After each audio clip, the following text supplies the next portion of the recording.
Hello, hello. Okay. It's not perfect, but it's working much better. I just pretty much had to delete everything, pretty much the entire profile. So no chat. I could probably get a webcam on here and that might work, but for whatever reason, that shit just started chugging. And when I turned OBS off, it was totally fine. Here we go. Hi. Hey. Let's see how we're doing here.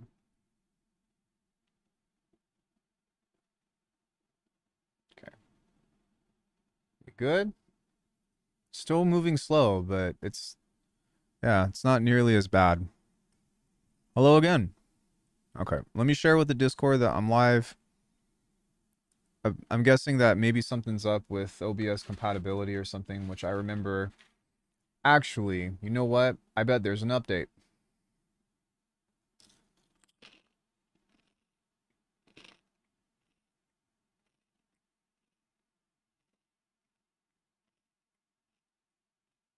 No, it's up to date. So I don't really know why my computer is being stupid, but it is. It's working much better now.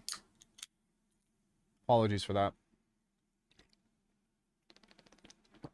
Cheers. All right. Now we can actually get into what we were supposed to be doing. Much better. Okay.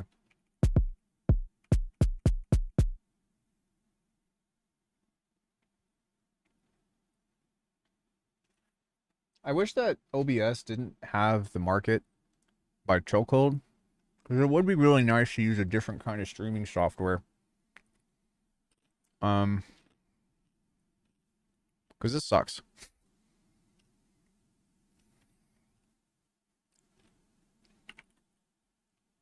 This is not fun.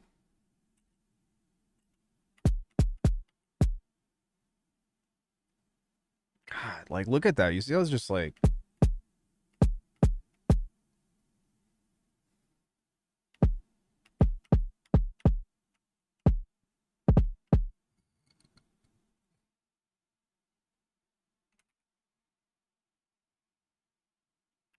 so we're gonna make a kick.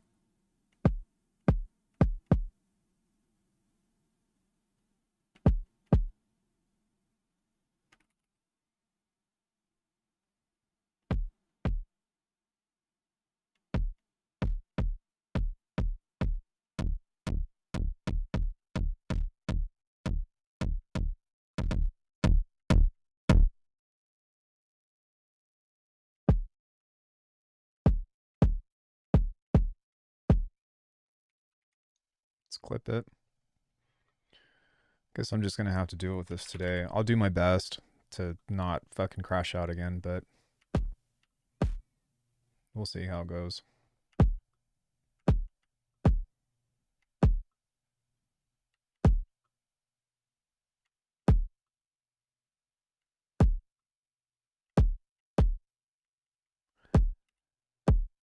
Hey, what's up, dude?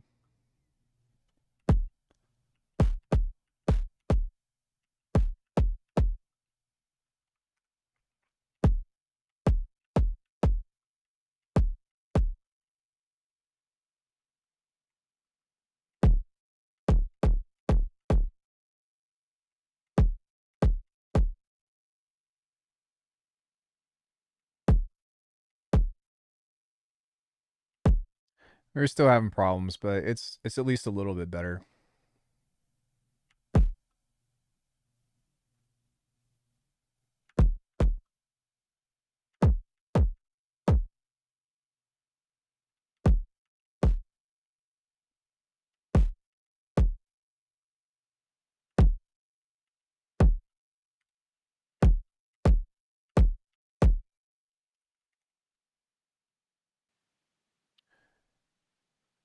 Yeah, I don't know why either, but I knew it was you.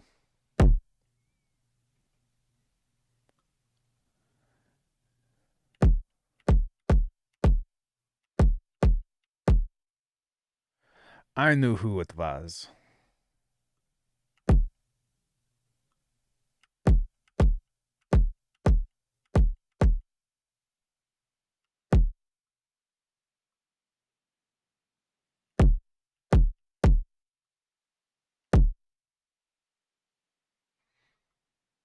Well, goddamn, Nate, how the hell are you, son of a bitch? I hadn't seen you since. No, I'm just kidding.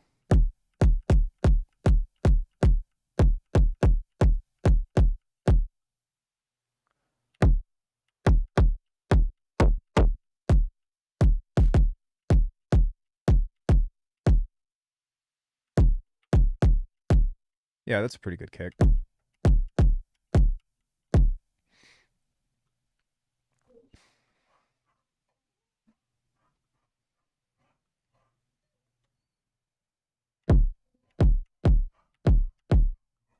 Okay. Oh, you're okay, sweetie. It's just something outside that you don't like for whatever reason.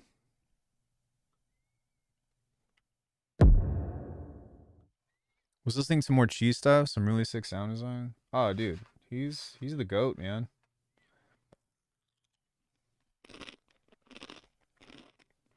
I love his stuff so much. I'm extremely fortunate to have contact with him as well. Mm-hmm. Yeah, he's a G.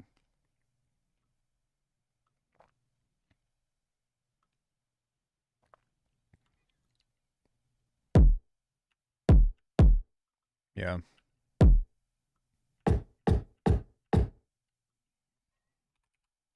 He just like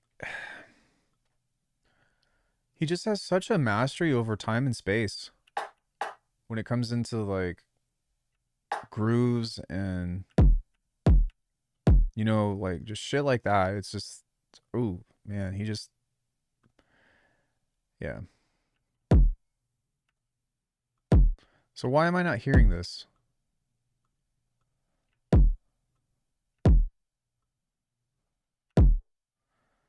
Man, I might just have to like not do sound design today because this is killing me.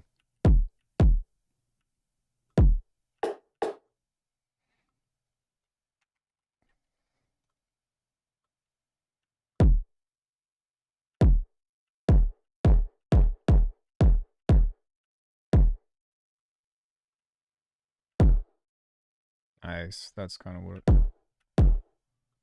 I was looking for. Okay, please God, no more kick design for this. Um, OBS is just being a fucking dick right now, and it's pissing me off. I went and deleted everything from. Why does it do that? You can't see it, but um, sometimes if I like push on something on Bitwig, it hides all of the other windows. I'm just like, dude, fuck, work with me here. I feel terrible that it feels like every stream I'm just bitching about technology stuff, but it's like I also paid a lot of money for this shit over time.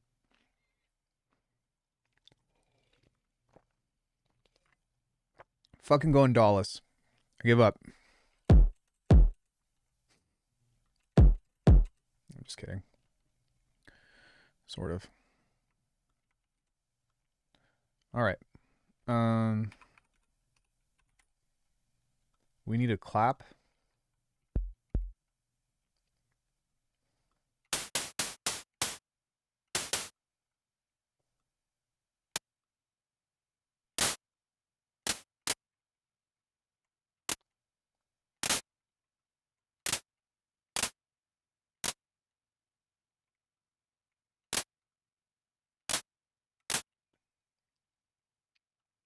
For it to work worse than before is pretty frustrating.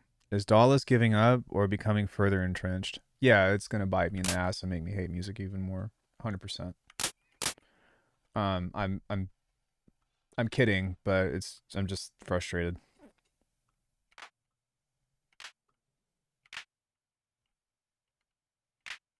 Okay, that sounds pretty good.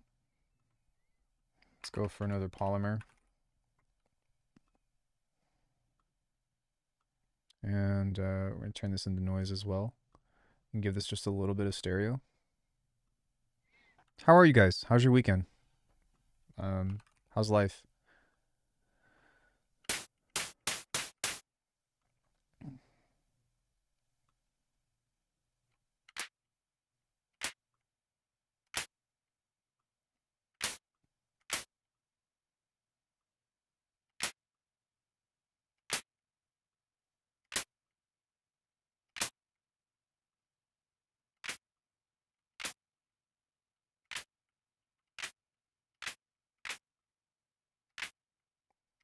There we go. That sounds more natural. Gesture enabled to that messes with everything.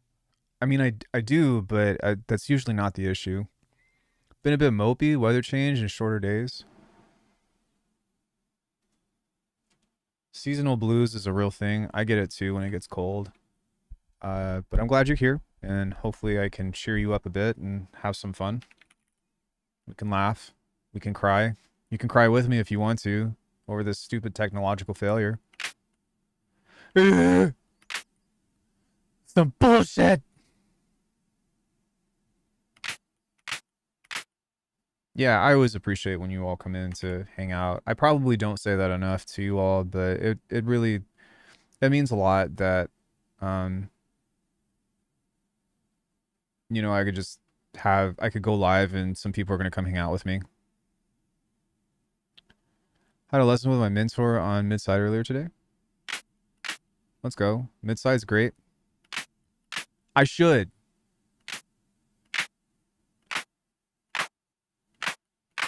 I'm just stupid. It's that one saying, those who suffer in silence deserve to suffer. I don't agree with that, but it's kind of like one of those things where it's like, if you know, why don't you fix it? I don't know. I don't know. I'm hoping that maybe if, you know, I keep doing this stuff and keep complaining that enough people will do it and they'll mention something to Bitwig and be like, hey, can you fix the bullshit? We haven't had a beta update in forever either, which I know it takes time. I'm not a company. I'm frustrated as a consumer right now with them. No, we're still in beta.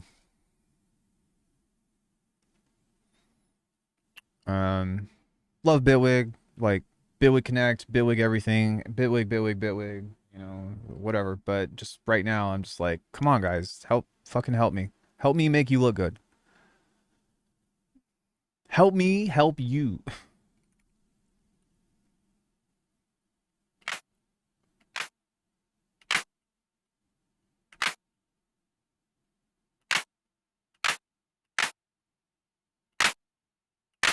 Sounds pretty nice for now, though. It needs to have a little bit of brightness to it, but I like it. Mr. Anderson, how is it that a part of me imprinted on to a part of you, imprinted on to a part of me, as a part of you? I'm just kidding.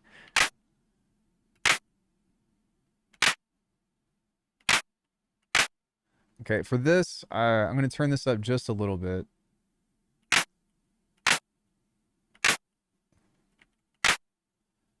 I'm not going to turn it up just a little bit. I'm going to give this just a little bit of a high bump.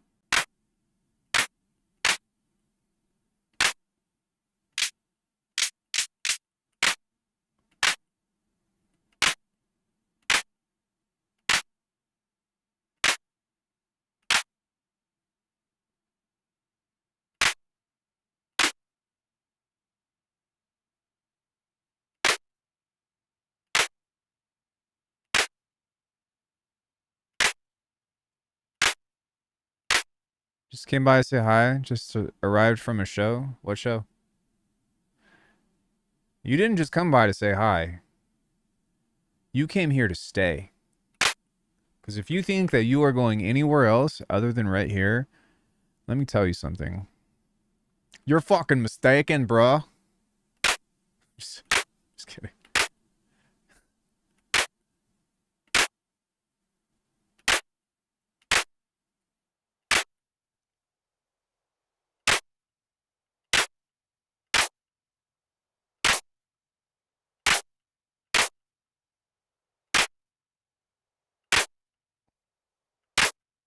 Let me try a high pass on this to see if I can get like the, because that's kind of what I'm hoping to get out of this.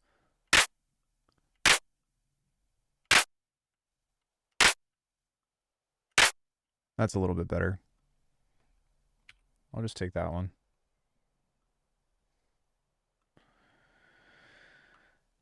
Okay, now we do the waiting game to see if this is going to load, because... Oh, it did it for a sec.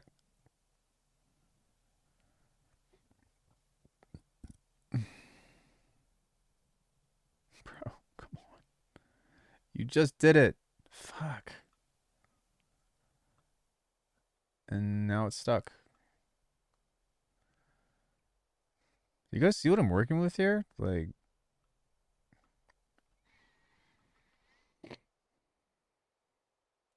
This is almost as bad as somebody singing Happy Birthday on repeat. Happy birthday, happy birthday. Happy birthday, happy birthday. Make it stop.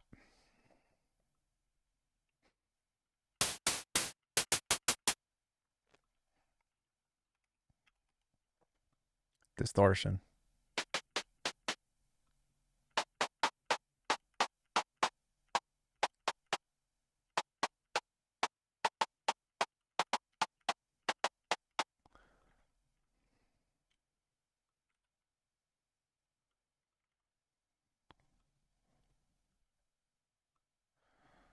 All right, on this, we're going to give it just a little bit of... Yeah, it's a bit much. Just a little bit of that, and then mix this in. Do I normally design my hits from scratch? Honestly, dude, I design everything from scratch almost every session.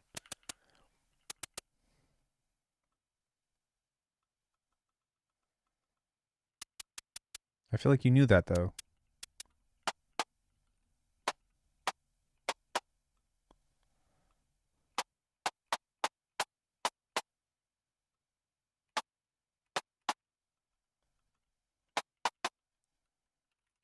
Sounds good.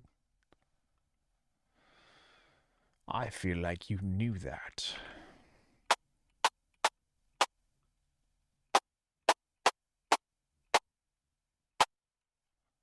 All right, so something really cool that I learned about rim shots, which I have master classes on this stuff and stuff. Only caught maybe one of your live streams before. Oh, I'm so sorry, Indino. I thought Portra was asking me. No. I fucked up. I'm sorry. You all have kind of similar looking icons that are very small, so I totally misread. I'm like, Portra, you're in here every other day. What do you mean? No, that's my mistake. Yeah, I'm so sorry. Yes, I do everything from scratch usually. Now I'm an asshole. Fuck.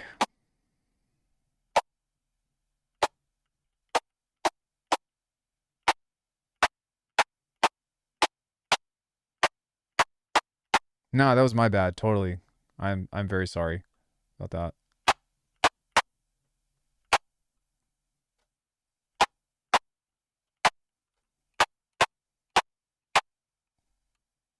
Okay. Pretty good.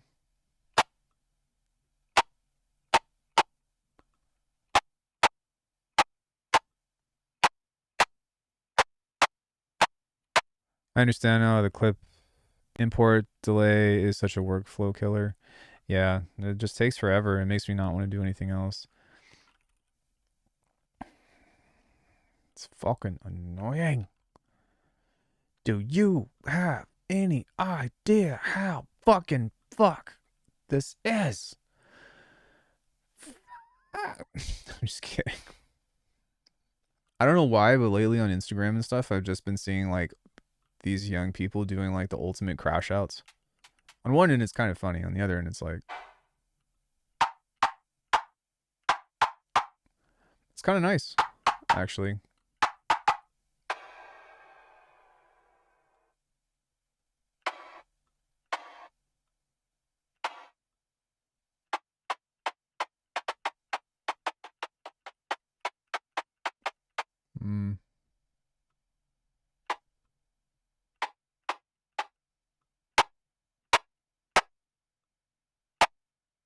Not quite. Ow. Sorry.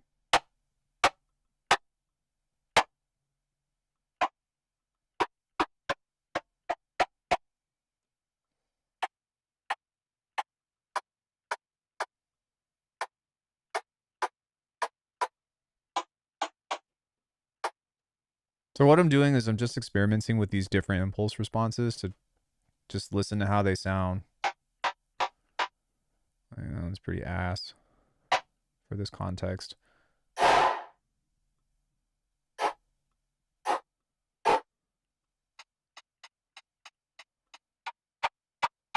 This one's okay.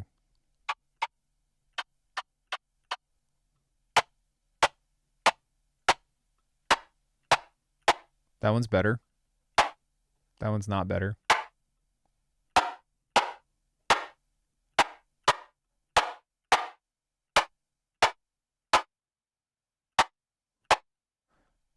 We're going to go with that one. Because something that I'm trying to extract from this is right now the click of the snare is really nice, but I wanted to have something that has a little bit more physicality to it. And one of the best ways to do that is to use a layer or something with this.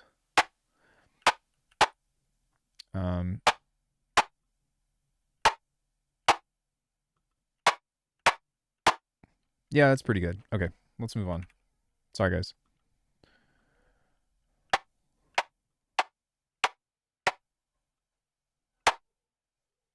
You know,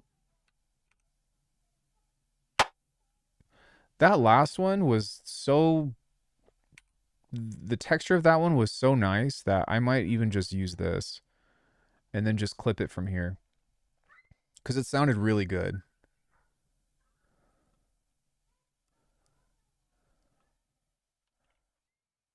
Let me turn this other shit off.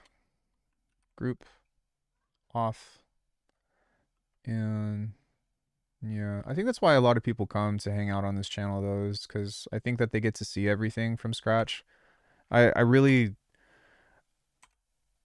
don't gatekeep hardly anything. There are some things that I do gatekeep, but it's not because I'm trying to gatekeep. It's because, you know, I can't talk about it or something, you know?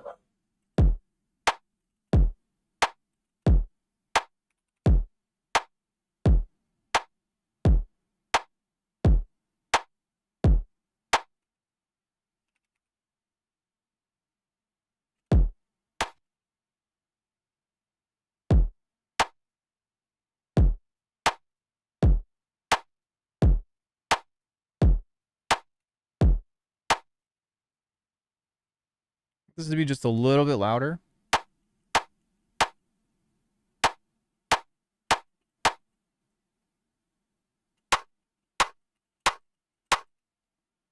That's pretty nice.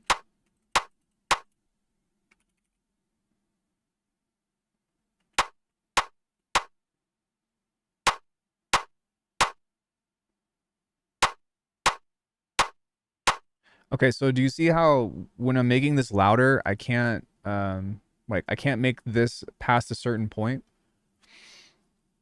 I actually believe, I'm pretty sure that if I layer this with a vocoder and just give it some white noise on top, then I'm actually going to increase the impact of this by quite a bit. I'm convinced, maybe not, we'll see, but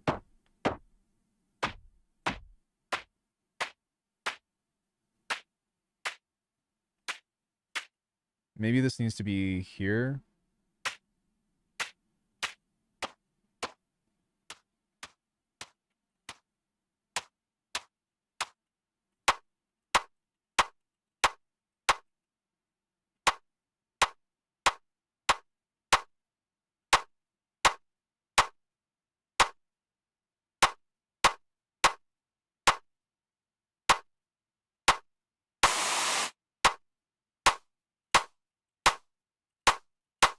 That's still better though. Do you see how much more of physicality it has?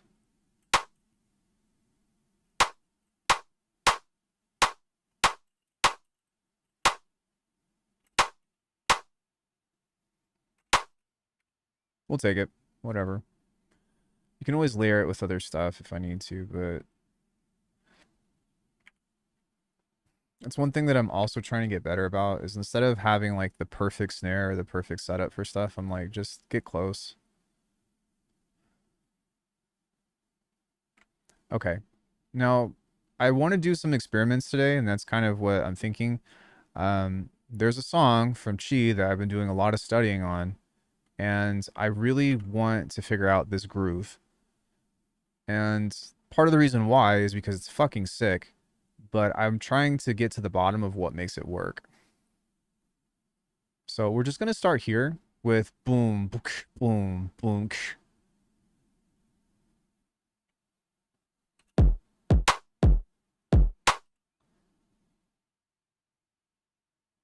And we're going to tweak certain things with this, and I'm going to add in different elements of percussion and stuff. And if we get something cool, then I'll keep going with the beat thing. But I really want to try to get this groove down. Does that seem like this is going to be interesting to you all?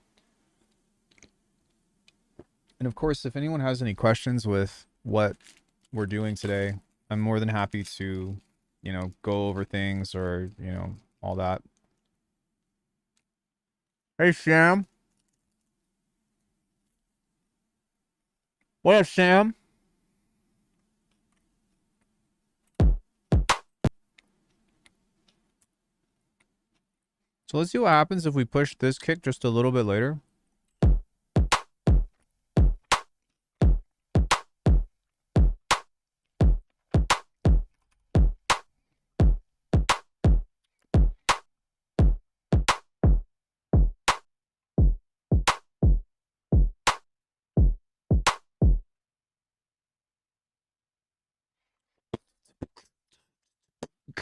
Boom. All right, so we really just need to figure out how to wake this up and make this actually groove a little bit more. So let's try just a little bit of making the snare early and see how that affects what I'm looking for. See, okay, this sounds pretty good already.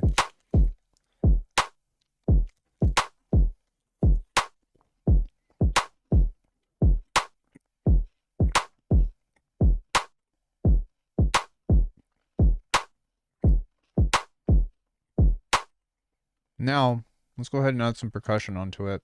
And I'm just going to throw some stuff in here. I'll play with life. See if we can get some cool stuff or whatever.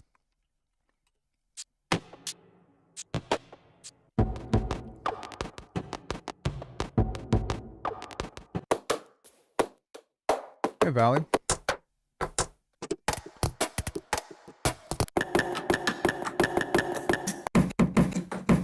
Well, why not? Where the fuck you been?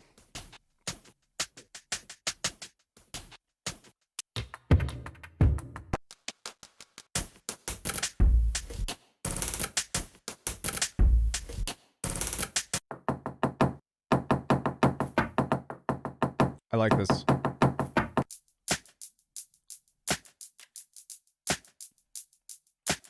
Okay, let's play with that. So we've got plenty of different loops on there to fuck with. And so we can just kind of audition each of these. Kind of like so. No, I'm kidding. I'm joking. I get it. I'm just, I'm in a good mood today, I guess. For once. I'm in a good mood today, so nobody has to die. No, I'm just kind of in the mood to try to and go back to having fun with making music again because I've been super burnt out lately with a bunch of garbage.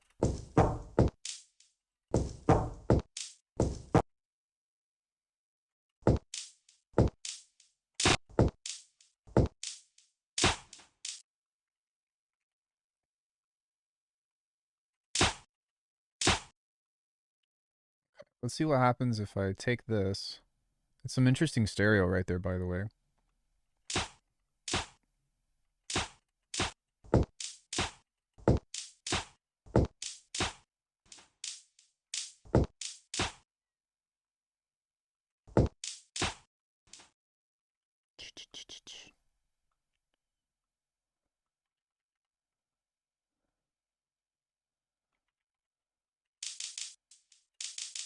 Hey, bro, I was thinking of buying Faceplant, but I already have Serum 2. Do you think I should still get Faceplant?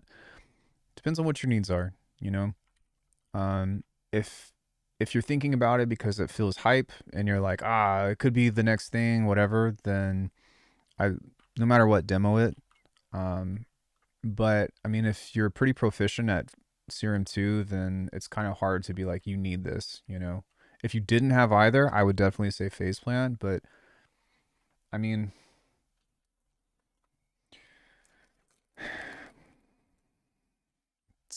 Faceplant is pretty much limitless. Unlimited effects, almost limitless generators, whatever. Serum 2 also has limitless effects, but it doesn't have limitless effect racks. It also has some stuff that's a little bit unique, right? Because it has the spectral engine, which Faceplant doesn't. But Faceplant has the spectral effects, like filter table, shaper table. There's some cool updates coming out for Faceplant pretty soon that I can't talk about, but they're going to be pretty dope. But even still, no matter what, I realized most sounds that I make, whenever I apply them into a track, require processing on the outside of the box. I will say that Faceplant probably gets me the closest because it just has unlimited effects. But there are still other things that I use that are in addition to that. I do think that Faceplant is the best synth on the market. But if you're already really good at Serum 2, it is kind of hard to be like, you should spend $500. To which I will say, to Nate's credit, Serum 2 actually, to me, Serum 2 sounds better than Faceplant. But the thing about Faceplant is just that the customization and like the patches that I make are just so much harder to make and everything else. So it also depends on like your sound design philosophy. Because if you're like, yeah, I just want to use a couple of effects and a couple of oscillators and, you know, do my thing, then yeah. But if you're like the kind of person like me that wants to be like, I'm going to make this, connect to this, connect to this, connect to this, and then have a macro that controls the mix of everything and then whatever, just for the sake of doing the thing, Faceplant is for you.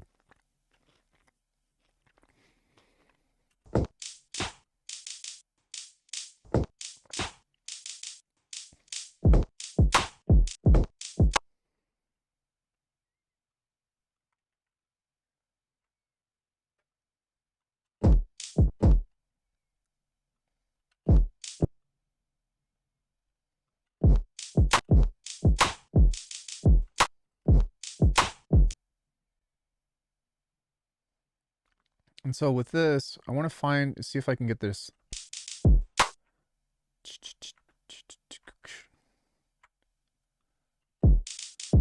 No, that's not it either. So the beat that I'm looking for is like, and it's kind of,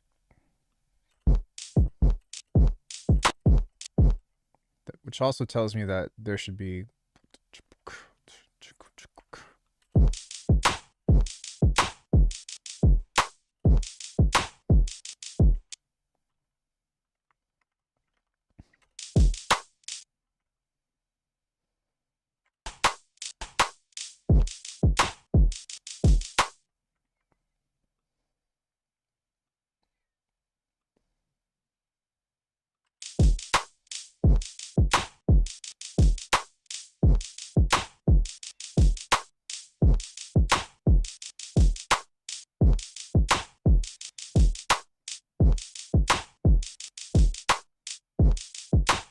It's more about rhythm. More trying to get the groove together.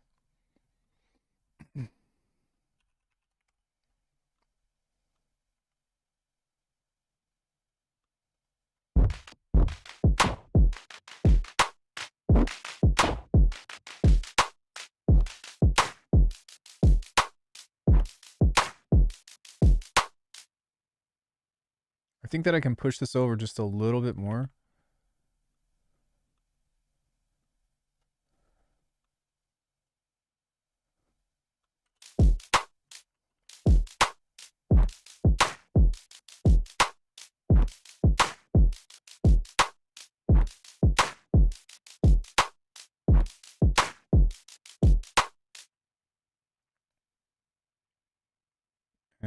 can use like a bit crusher on this or something to mess with the swishing. No, not this one. I never use this one. Yeah, food for thought. It's really not good to give suggestions right at the beginning of when the beat is coming together. I say just let the person work it out.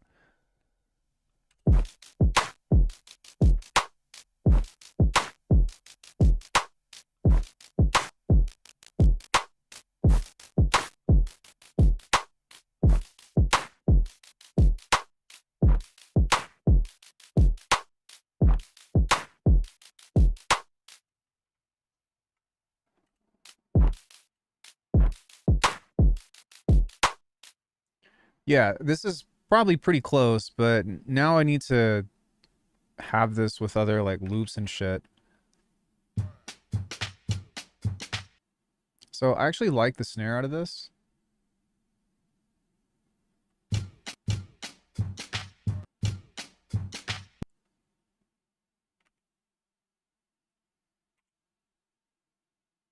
And what I'm going to do is just create a snare line on here.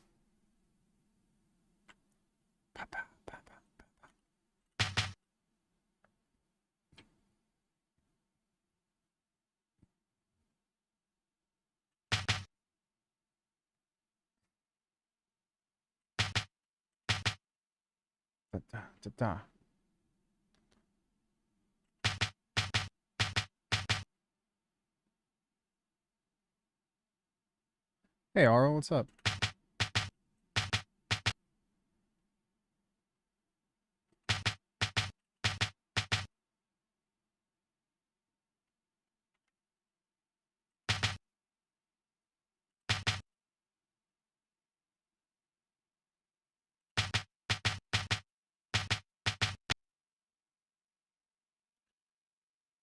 A bit further away from the camera?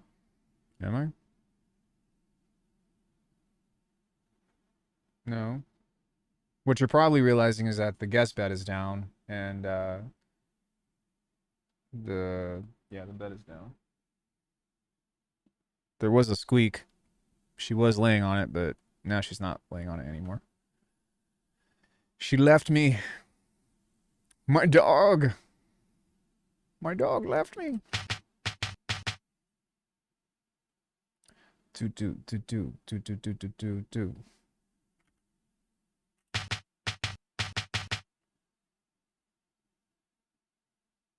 Something kind of like that.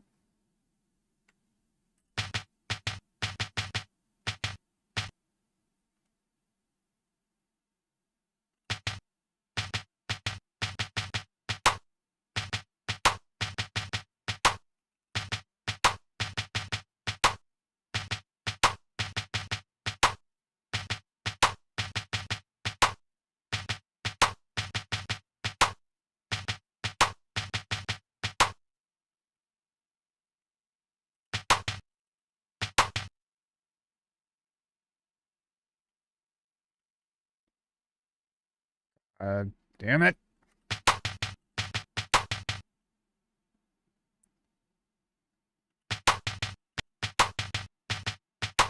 Metroid Prime 4. I was going to get Pokemon, but I think that you're all here for that crash out that I did on how annoying it is to be a Pokemon fan these days.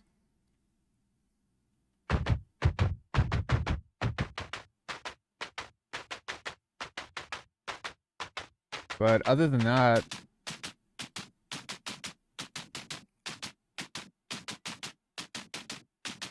I think there was some other stuff that I was interested in, but I can't remember. Oh, Neo 3 was announced. Oh, I do want to play Ninja Gaiden 4. But I'm not in a spending money place right now.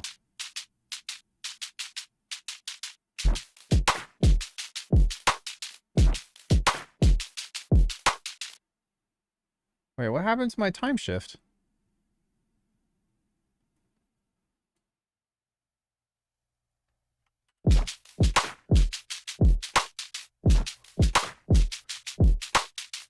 Nice. That's yeah.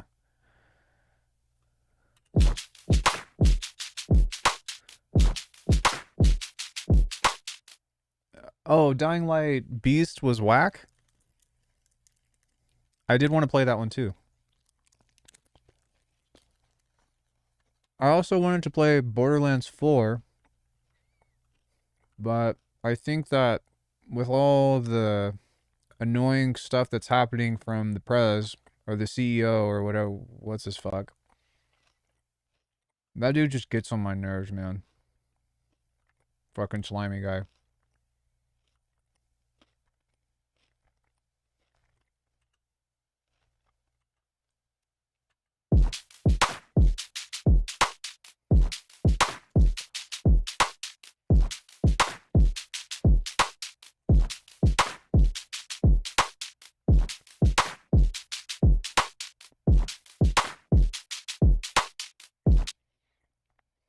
Okay.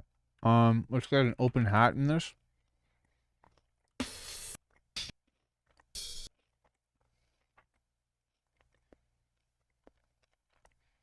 Let's put it right there. Let's put it right there.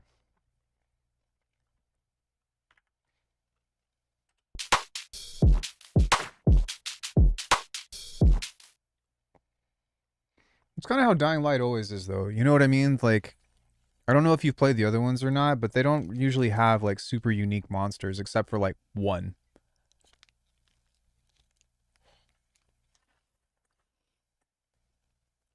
And then sometimes bosses are like just humans, and it's like, okay.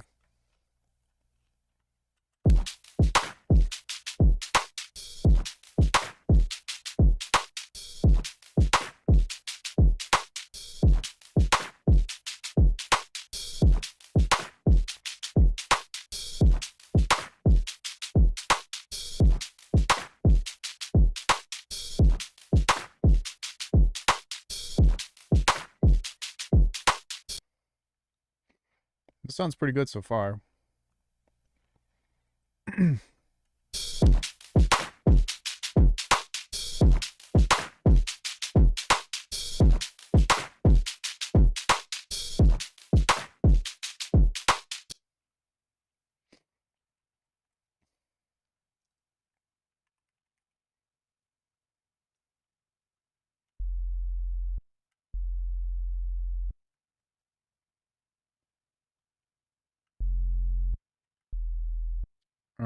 Let's go for filter table. Sorry, shaper table.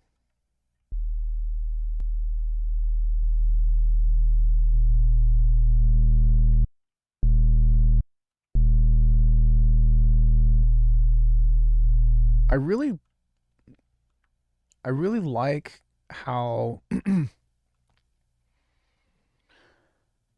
that has harmonics or the way that I was working with that. So like manipulating the drive like this and then backing off of it.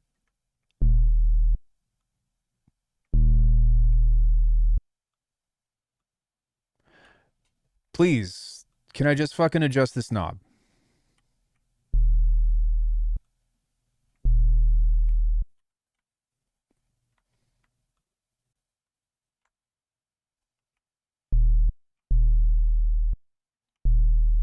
Nothing better than an Alchemy stream on a Saturday night. Hell yeah. Thank you. That's very nice of you.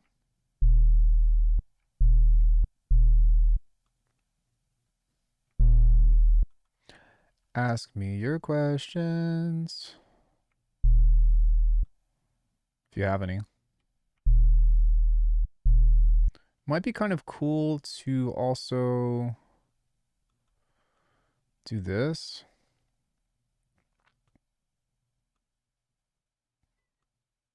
Super fast. Oh my god, dude. What is with my computer? OBS, you're fucking me up, dude. Hit the like button if you hate OBS. Jesus.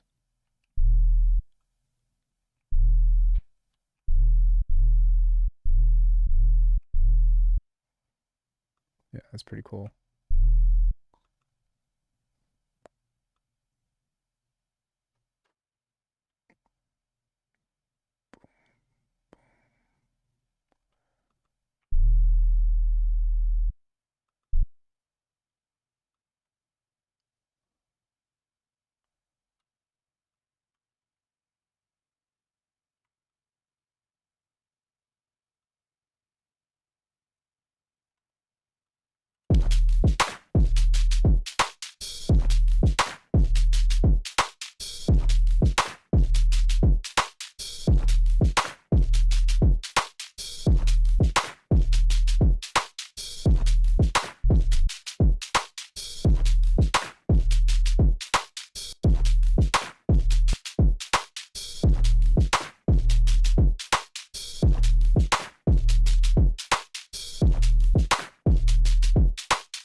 Okay, so for this guy, I really want this to be short.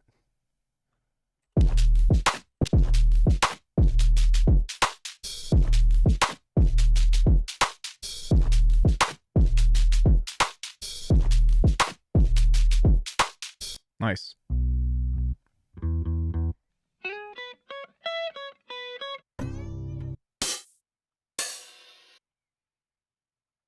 We're gonna add to it a little bit. What is Sons of the Forest? I've never heard of that.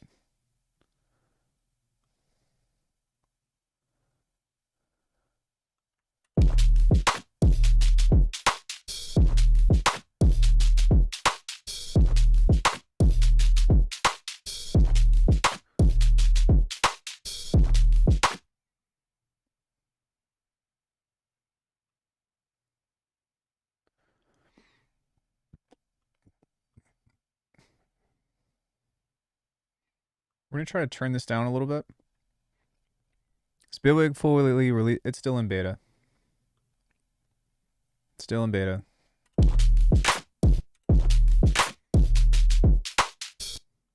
Okay, so is it kind of like something wood? What is the name of that? It's like a top down, but it's like something wood, and it's like a guy with a sideways cross.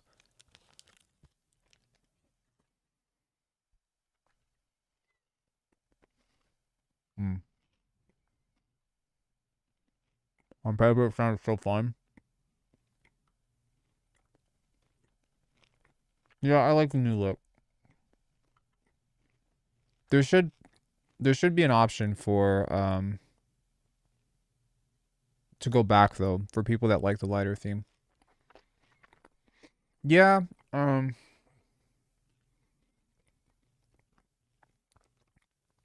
there was a game that I played recently that I tried to get into that I couldn't, and I can't remember what it is. What it was. But after Silk Song, I kind of took a break from gaming. I actually have not played a game since Silk Song.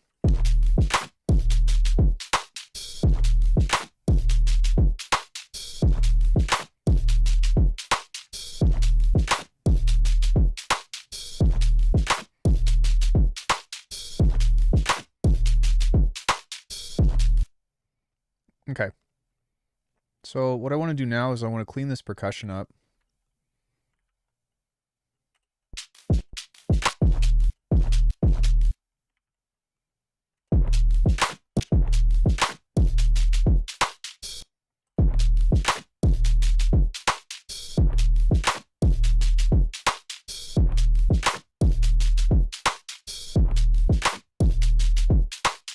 Oh yeah, it is. But it is really fun.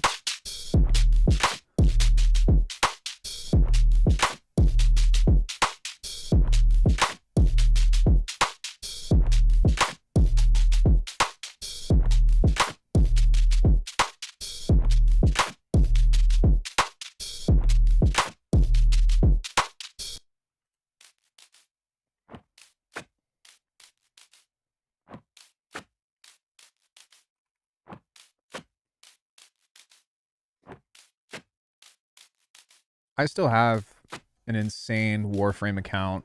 I mean, I'm sure it's outdated now because I haven't played it in over a year, but oh my god. Oh my god. I think I probably put more into that game than any other game I've ever played.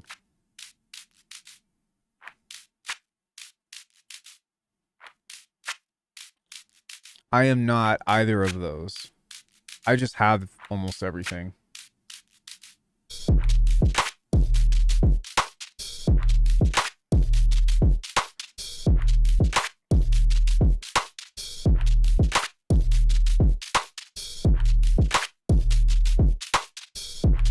Okay, something that would be cool now is to have some kind of vinyl. Are you really? Oh my god. That is like such a huge thing for that game. Sorry. Sorry. Okay. I'll just turn this down for now. So what I'm going to do on this is I'm going to build just custom noise.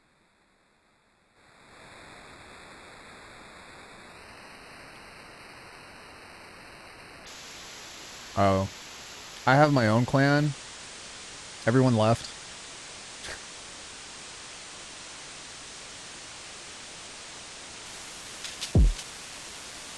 Everyone left my clan. So something that you can do on this that's kind of nice, which almost nobody ever uses this thing, but globals is a nice little toy because you can set this to turn this on. Fuck, I fucked up. You put globals on this. Globals. And then on play, you can turn this on. And so now what I can do is just hit solo. Cool. That way we're not going to have to listen to this over and over. Oh my god, dude. Don't even... I have a story to tell you if you want to hear it. When I was in shows in 2018, that's when I hurt my knee, which is what I'm going to physical therapy for. I have an MRI on Wednesday. Yo, what's up, Mac? Yeah, so when I hurt my knee in 2018 from doing Chris Angel, it was like one of those things where like I didn't just hurt my knee. It was um it just started hurting and I had a really hard time getting up and downstairs. And so it turned out that the insurance that I had through Cirque wouldn't pay for physical therapy or to get it looked at. And so after shows, I was jobless. I had just started the YouTube channel. I wasn't even monetized yet, but I was working on my first EP and working on my album or first album slash EP, doing the YouTube tutorials, hoping that I could like rush to get monetized on that. But in the midst of that, I pretty much slept all day, every day for like 6 months and played Warframe until 6 o'clock in the morning. It was really unhealthy, but holy fuck, did I rely on Warframe for coping. Because what had ended up happening was Warframe had dropped for Switch in August of 2018. And then I had already had an account. I got all my shit switched over, whatever. And I was like, oh my gosh, I've got all this stuff. And so it just sucked me in. And so the problem with it was I stopped training because my knee hurt. And I wasn't really like sure what to do because I couldn't teach martial arts. I couldn't go back to shows because I was unhealthy. Like I remember I auditioned for Kung Fu Panda in Beijing, which was going to be a live show. And I did what you would call, I did a kick, just like a round kick, turn the opposite way into a gainer. And I did the kick or whatever, but when I landed, my whole knee just went glunk and I was just like, fuck me, dude. So then in that October, well, actually, that October was the last day of shows, and that's when things really started hurting. But the last show before my grandmother came out, she told me that she had been diagnosed with breast cancer. We were at a restaurant. I can't remember what hotel we were at, but yeah, she was like, "Yeah, I got breast cancer. Oh, I'm gonna be fine, whatever." And so, after I couldn't find work out here in, I didn't know they had that. But yeah, after I couldn't find work out here for like 6 months in Vegas, I moved back home to Oklahoma and I was there with my grandmother. And then that's when COVID happened. And then in 2020, I finally got my MRI. Things got a little bit better. 2021, I came back out here to Vegas. But like, man, oh, Warframe helped me through some really shitty times. And by that, it was just existing. Oh, I know what you're talking about. Never mind. I know. Say no more. I'm unemployed, sending CVs every day, regretting giving up music years ago, back on daily production and sound design all day long. I hope I'm not too late to make music my job. Thank you for sharing. No, you're not. But if you want to have a conversation about that, I think that it's a really good time. Like, hey, everybody, whoever, if you're trying to do what I'm doing, we need to have like a serious discussion because right now, if you're not like blowing up and like doing shows and all that, it's really hard. And like, I'll be the first to admit that financially, the last 2 years have fucking sucked. And I've been like scraping by and thank God I live with somebody and whatever. But it's been pretty shitty just because sample packs and preset packs and the state of the economy, like nobody is spending money on commodities right now.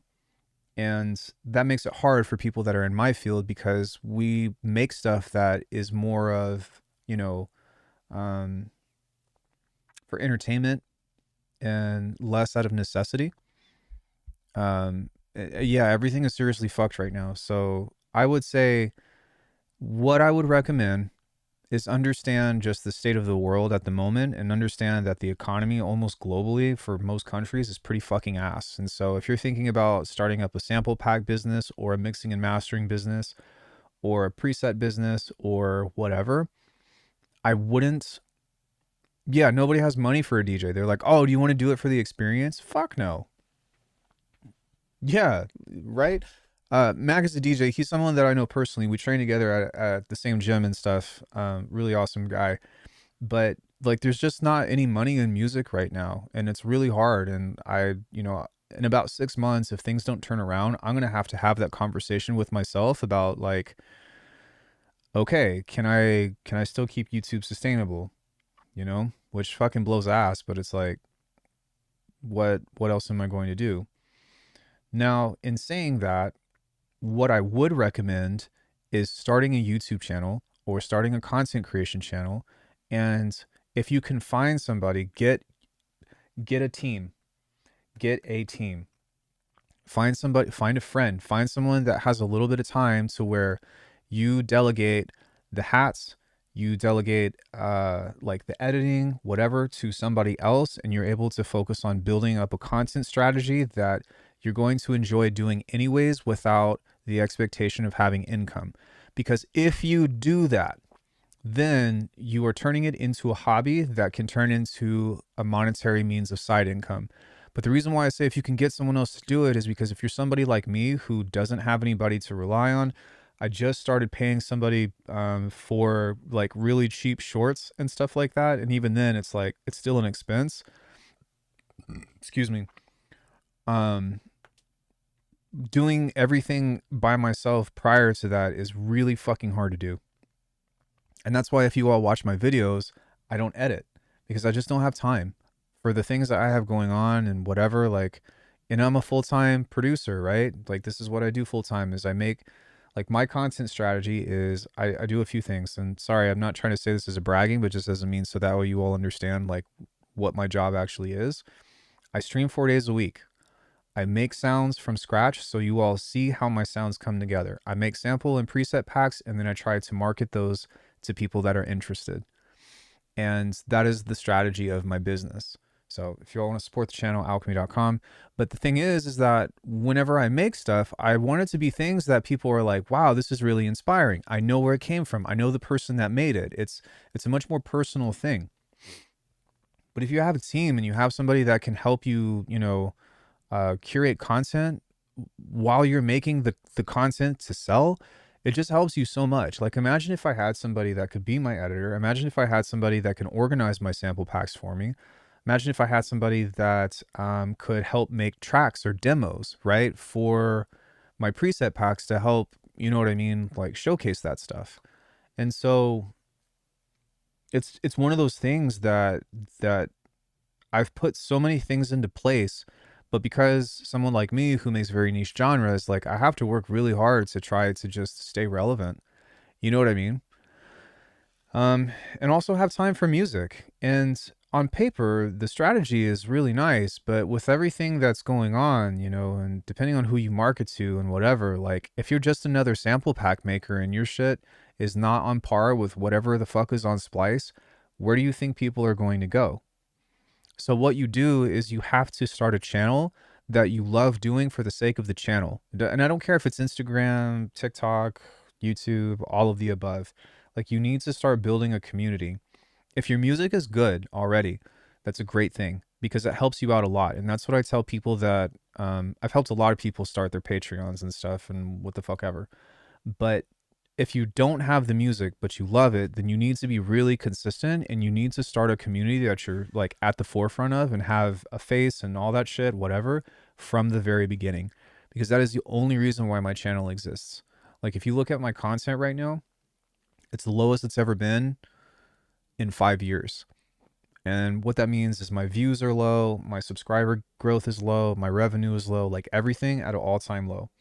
But what's keeping me afloat is that I've been lucky enough to have, close to 30,000 subscribers. And out of those, maybe 1,000 people watch my stuff. And out of those, maybe I'd say 10 to 20 people are buying my sample slash preset packs or booking a lesson with me. So it like it's possible. It's possible for you to do it. And if you make 20 sales of a, um, $35, $40 preset sample pack or whatever a month, like you can make it work. It's very meager, but you get what I'm saying? Like you can do it. And if you do really well and you have like 1,000 sales of fucking $45 phase plant thing, like you're fucking balling. You get what I'm saying? And the other thing too is that whenever you make these digital products, they're always up. You don't have to worry about manufacturing. You don't have to worry about whatever. You just need to make sure that the thing is up, and hope that the piracy community is nice to you, because let's face it, I'm sure if somebody fucking has done that and my packs or whatever are on the dark web. Venus Theory talked about that. I don't think that we did that on our interview, but it's a thing. But what you do is you just have to outpace them whenever you make stuff, or you know what I mean. You have to just keep making content. Whenever there's a lot of poor folks, there is definitely a super rich just chilling. Yeah, and I don't really want to talk about politics and stuff right now, other than what are the facts, right? The facts are that people are struggling, and it's very difficult for people who are struggling to be like, you know what, I want to support this other guy, because here's the thing that I realize, and this is also why I try to keep my prices down, is that they could be like, I could spend $45 on this preset pack, open it up, and have a great time, or I can buy, you know, a loaf of bread, frozen chicken, some peanut butter, some orange juice, and some produce, for the next month, for a week, whatever. You know what I'm saying? It's like, and what is the goal? What is the goal here? Like for me, it's not to be rich, it's to not have to get a desk job. It's to not have to work corporate. I've only worked corporate in my lifetime very little, but I went from teaching gymnastics to teaching tumbling and cheer to teaching martial arts to doing Cirque du Soleil, back to teaching, and then now I'm fucking teaching music, and making music and selling sample packs and stuff. And so those, I would say, like, those are my main jobs, but I've had other corporate things that I didn't last for very long, because I'm just a person with ideas, and a person that likes to be able to act on those ideas, as opposed to being like, fuck, I really want to make some music, but I have to work 60 hours a week, and now I don't even have time to work out. So do I work out or do I make music? You know what I mean? Like, what is life like that? Well, that's why I started teaching music, because I got hurt. And I was like, I could teach music because, it doesn't require me to fucking backflip and stuff all day, right? So long-term stuff. And don't get me wrong, guys, like I love teaching, but um yeah, it's very hit or miss with the industry, or with culture and all that other stuff. And that's why when I was talking about earlier that I was like, hey, I really appreciate you guys coming in, it's like, this is where this is coming from, because this is the way that my life is. This is how things work. Right. Yeah, it's hard on your body.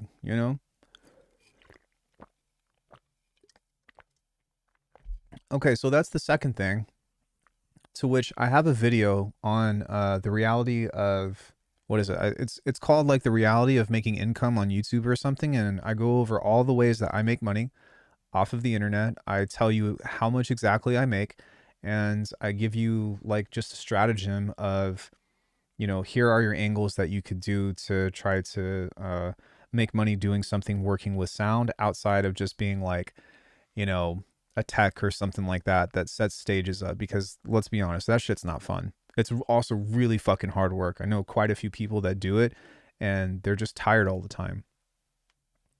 I'm tired all the time too, but not in the same way of like being physically exhausted from, setting up a stage, or being a stagehand, or pretty much being a fucking carpenter for a tour or something. To which you could do, but like that's not a music life to me. That's just being a roadie is what I think they call it. Um, yeah.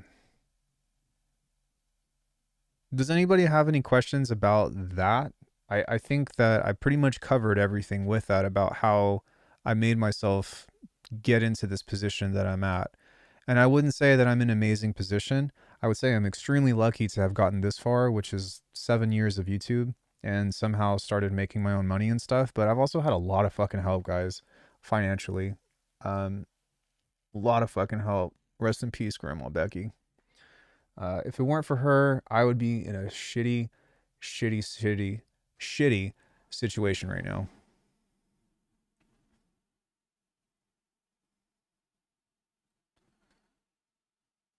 See, like, that's actually a really positive, like, that is something that you could do a channel on.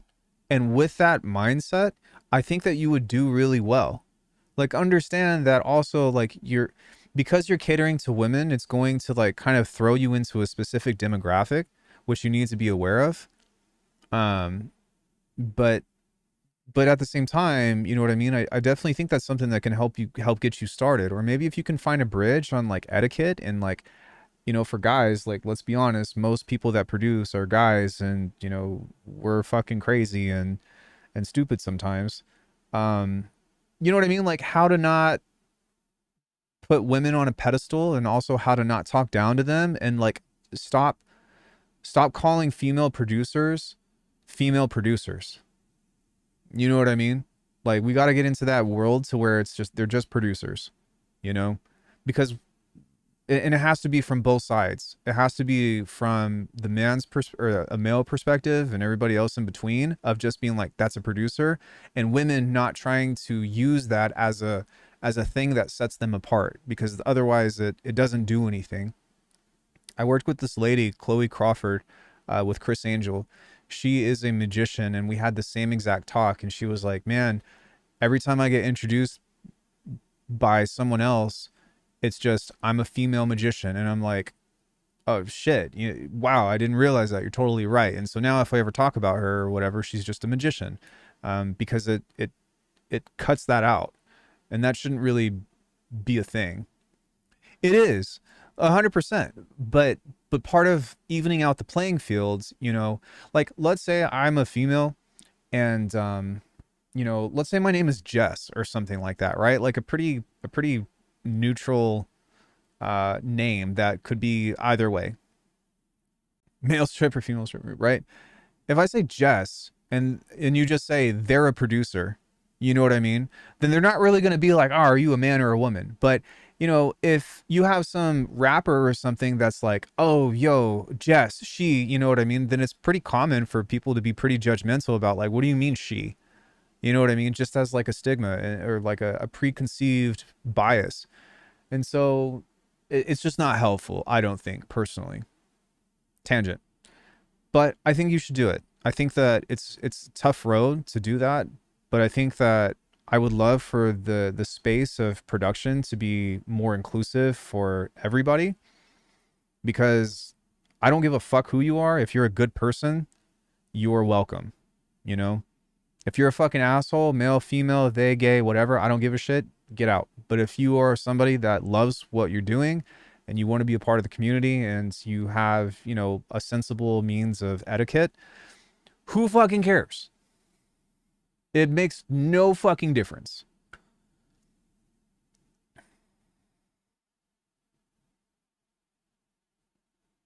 Well, right. So, you know, and honestly, getting more people into production is also helpful to the industry, because, like, if, in my personal opinion,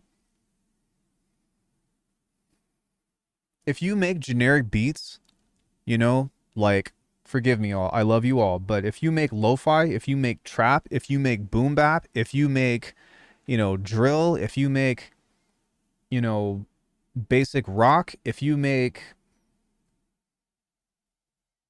anything that you could put together off of splice, you know, with loops, drums, that could be any genre, you're fucked.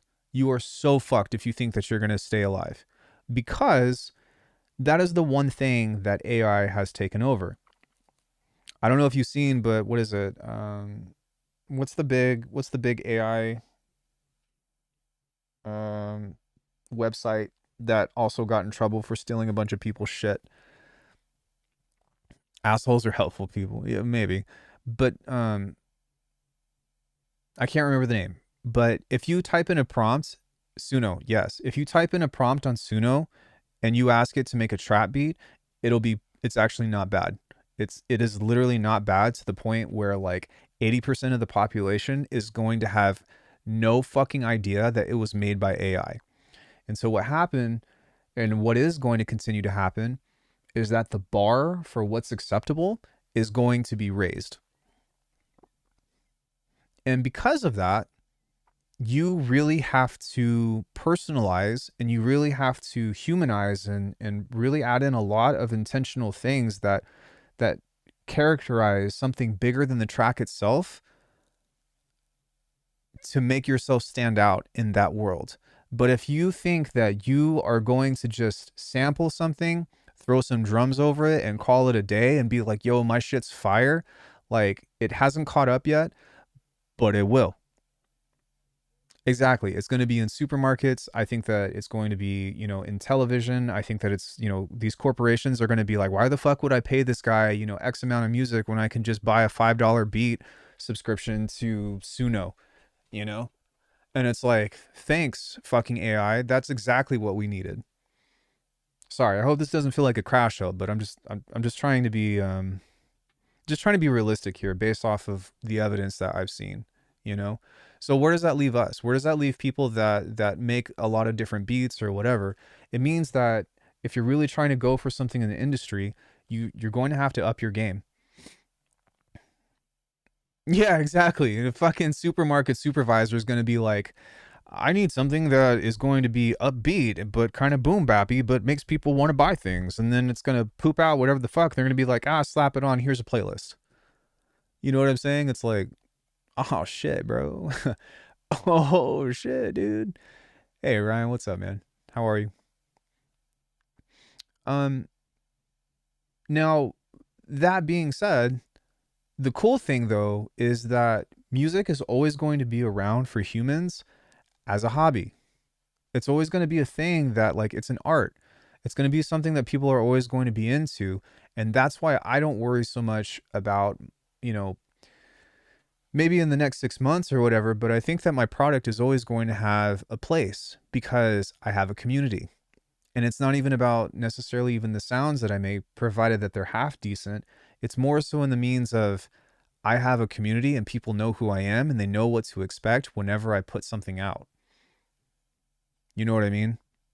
And how much money that's going to make me is still up in the air, but I do have that buyer's confidence for whoever supports me because you're like, I either like your music, I like your sounds, I like you because you teach and make tutorials, whatever that reason is, to which I'm grateful for wherever you all sit with that, or even just being like, yo, I want to hang out with Alchemy today. But you know what I'm saying? Like, yeah, for sure. But you grow a community from the inside out.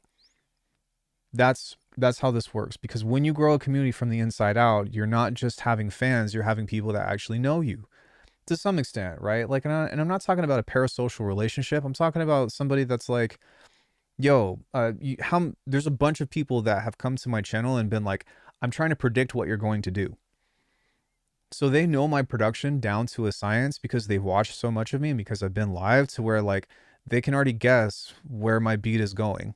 And I don't really care because it's more, I'm just trying to focus on the track as opposed to being surprising or anything. But you know what I mean? Like, they know what to expect.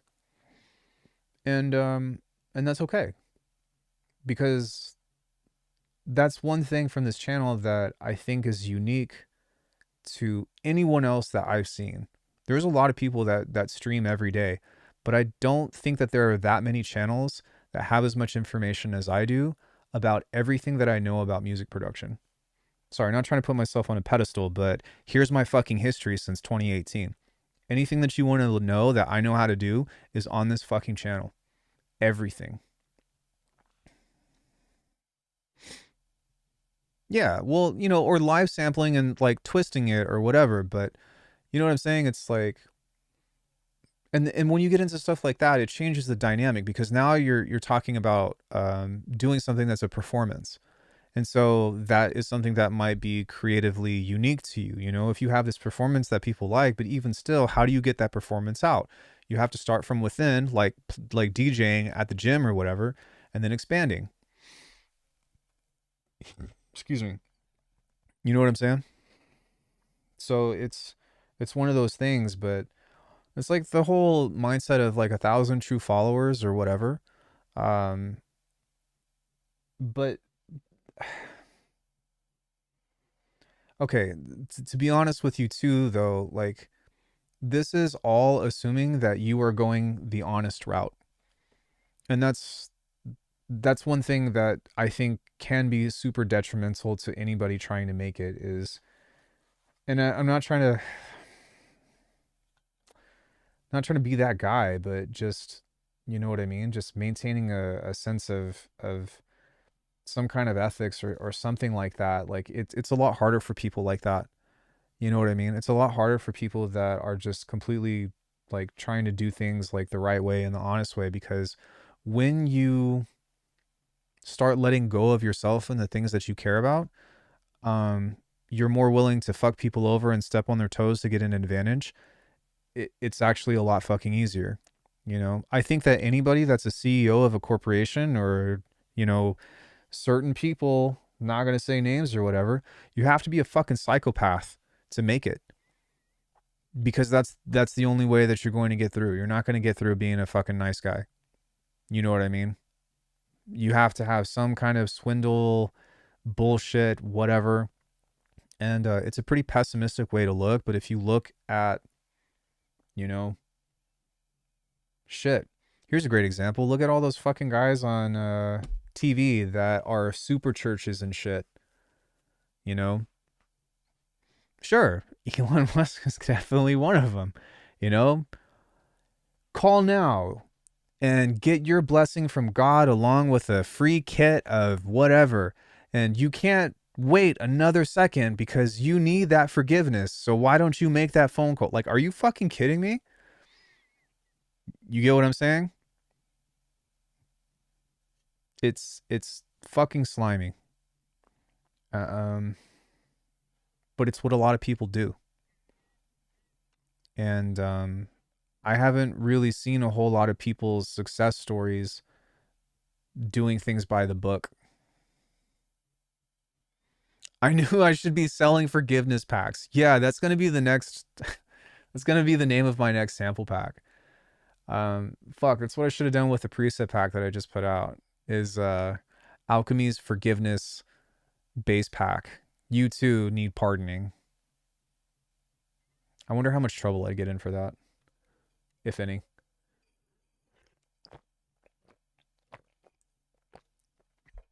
But yeah, look at fucking cult leaders, right?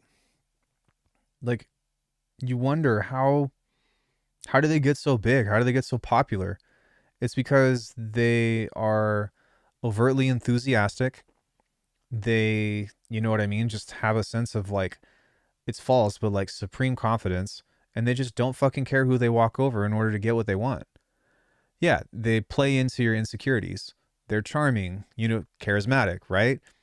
And they prey on people who are vulnerable and impressionable. And a lot of business works like that too, especially when you start talking about FOMO.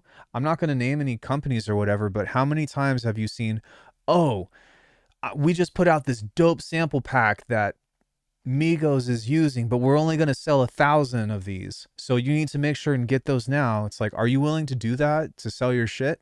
Because I'm not. I'm not that kind of person. Oh, check out my website. Well, I've got these preset packs that are, normally $80, but there's a constant sale going on that says that they're actually $60. It's like that shit just I can't do that. I just can't do that.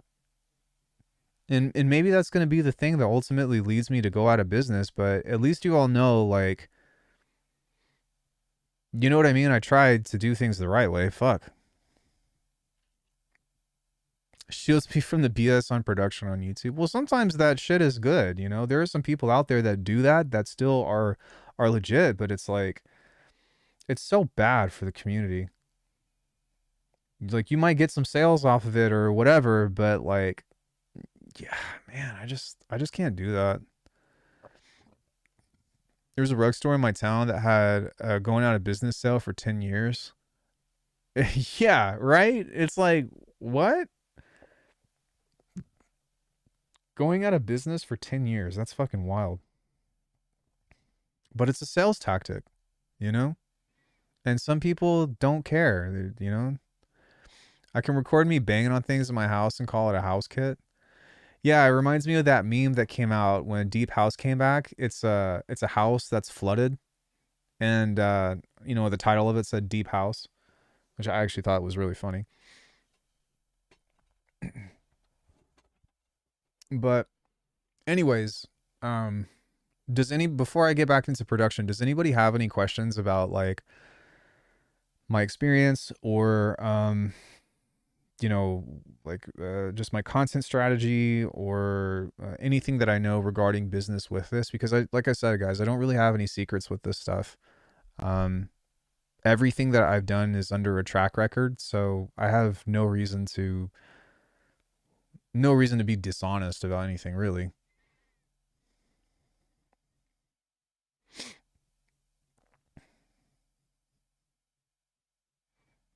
And I'm only asking a question because I need a break from speaking. I've been fucking yapping for 30 minutes. These software companies should hire you.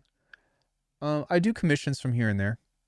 Great controller for Bitwig, pads or keys or both.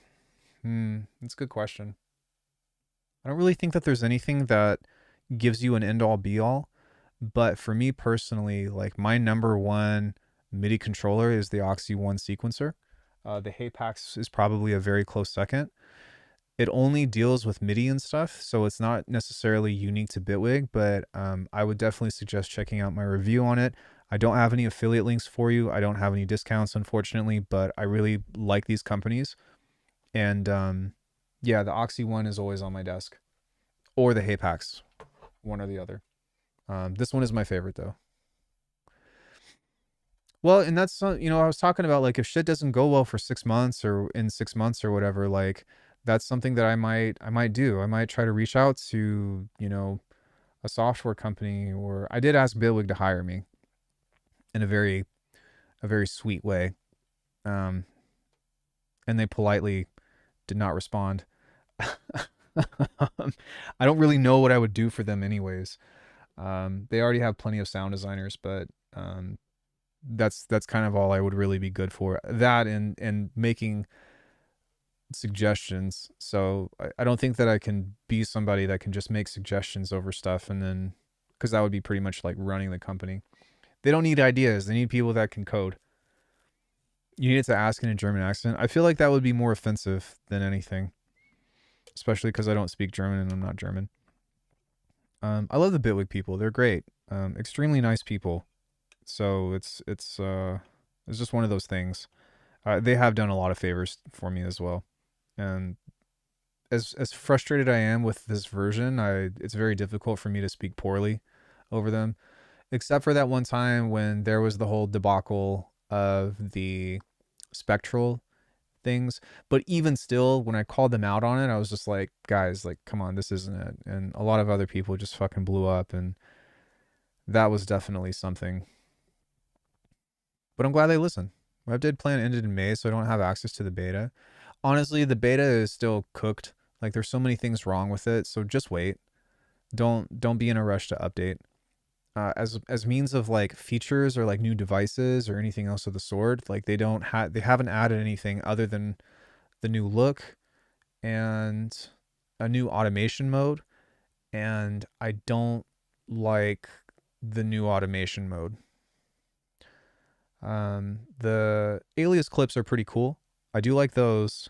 I don't ever use them, but they are a thing if you're used to working in FL Studio. But as a means of like new features and stuff, this wasn't the update for me. In fact, it feels like a big step backwards.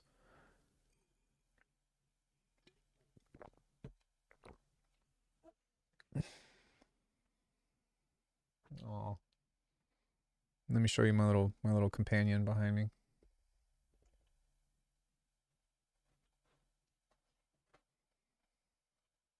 Yeah, she's being good. Oh, big stretch. Big stretch.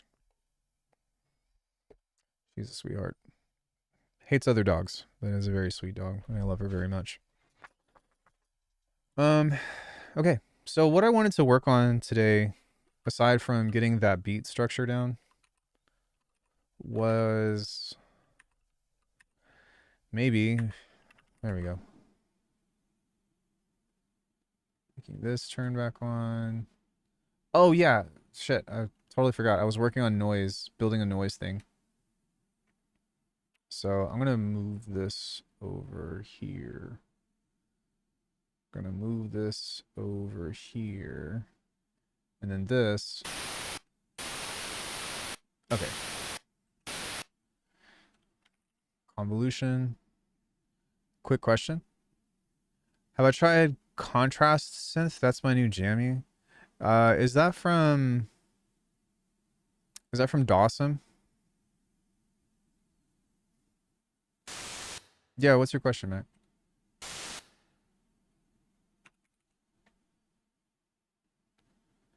No, I haven't. I haven't really seen anything about it that looks interesting enough. Actually, one of my students sent me some money to get it, and I was like, "Dog, I'm never gonna use this."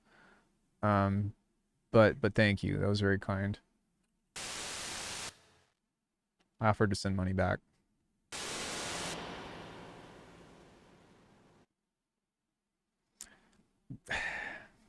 Yeah, I mean, I'm sorry, man. I'm so jaded, but like it is so difficult to impress me with sounds these days. Is there any difference in quality between recording vocals in Pro Tools versus any other DAW? No. Literally none. Because it's not about the DAW, it's about your sample rate, your interface, and your microphone.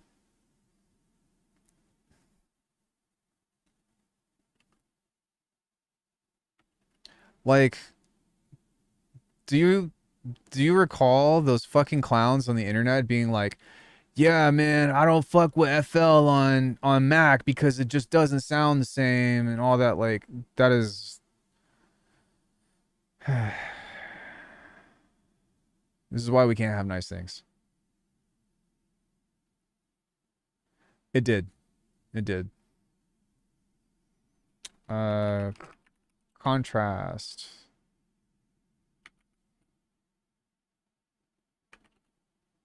Awesome.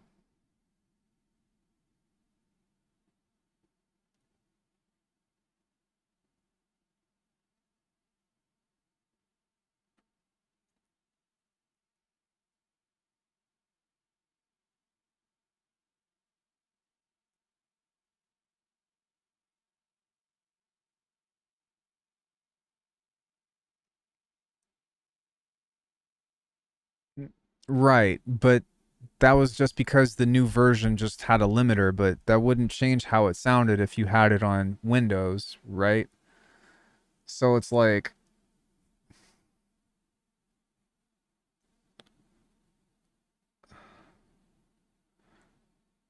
uh, okay. No, guys. This isn't anything unique. Like, no, I know, but like this isn't anything unique. The thing is like the way that this stuff sounds is just a GUI interaction. You know what I'm saying? Because a waveform can't do shit like this. That's not how sound works.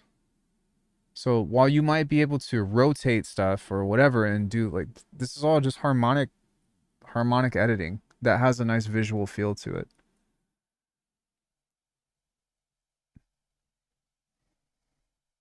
To be honest with you, if a wavetable synth does not have a wavetable maker, I immediately write it off. I thought that too until I tried it.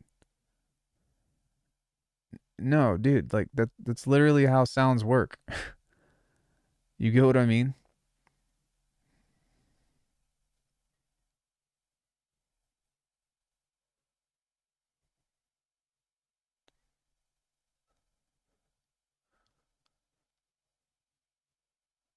Endless modulation. Yeah, I need to see another picture of this. I'm guessing X is a shaper. Macro, envelope, LFO, keyboard, filter noise delay, oscillator 2, distortion, bit crushing, routing.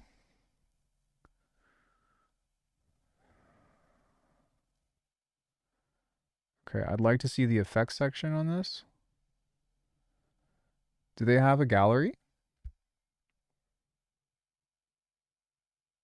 Maybe it was just the demo. Yeah, let me see if I can refresh this. And I can't even read this. Okay.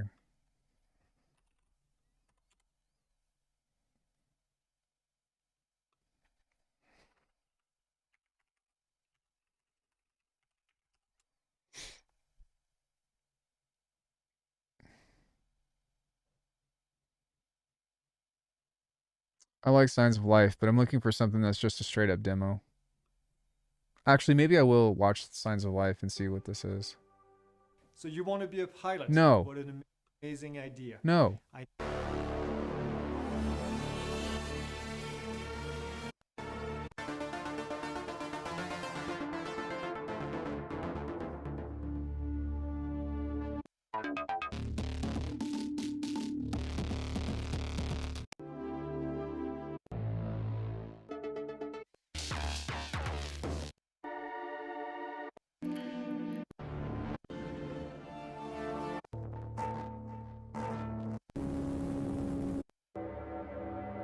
There's nothing in here that I can't make.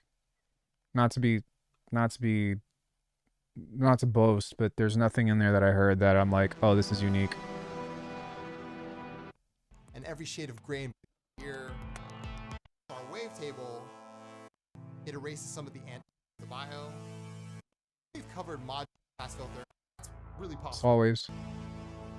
Wavetable, and then into a circle. Okay, that's cool. That's sync. Let's go ahead and turn on the road to my ears. Turning off the inharmonics and turning up the amount. Oh yeah. That's FM. Very nice. Add some bias here so I can use key. Turn up X2, which is our velocity. Are you ready? Yeah, dude. Like, not to be a Debbie Downer, but like, it's just cool marketing, and it's in a package or in a workflow that, you know what I mean, has a lot more visual inspiration, to which I'm not against, but from a means of what does it sound like and what does it do, like, I don't even want to say it's overhyped. I don't necessarily feel that way either. Why am I not getting sound?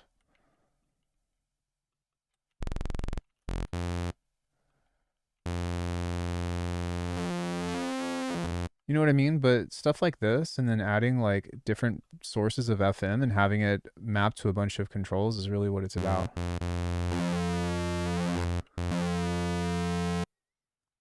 I think it is. I said it, not you. Yeah, I'm just being transparent over the thing. I think it's fine, and I think that, you know, some people will like it, but it's one of those things that have such a short shelf life because it doesn't have things like a wavetable maker. It doesn't have things that allow you to really go in depth with stuff like that. That was my biggest issue that I had with Current, which I like Current. You guys know that. I've made a lot of shit for Current. I've made a track just with Current. But there's no fucking wavetable maker, and it's like, dude, that is such a... There is no reason for that to not exist in a wavetable synth that is digital these days. Same shit that I gave Massive X like a thing about. You know what I mean? They were like, "Oh, Massive X, it's revolutionary. There's no wavetable maker." Like, what? Not even a harmonic editor. Nothing. I'm turning into a hardware snob on my fifth synth. Gas is real. I've actually stopped. I've stopped looking at hardware since I got the stuff that I have. I'm doing a pretty good job. I'm doing okay.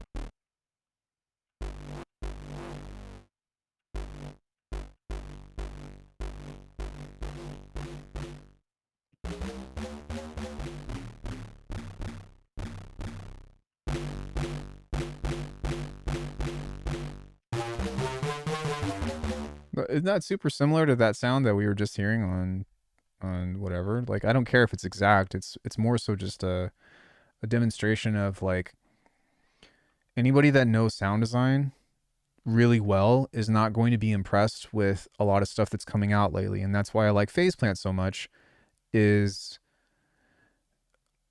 I mean, that's fine. Like, I get that, but you would also think that there's like a generic code that exists that is the same thing with like the company that has like stock filters and VCAs and all of that other stuff. You know what I mean? Like, it's not something that has never, it's not something that necessarily needs to be reinvented in order for it to be functional.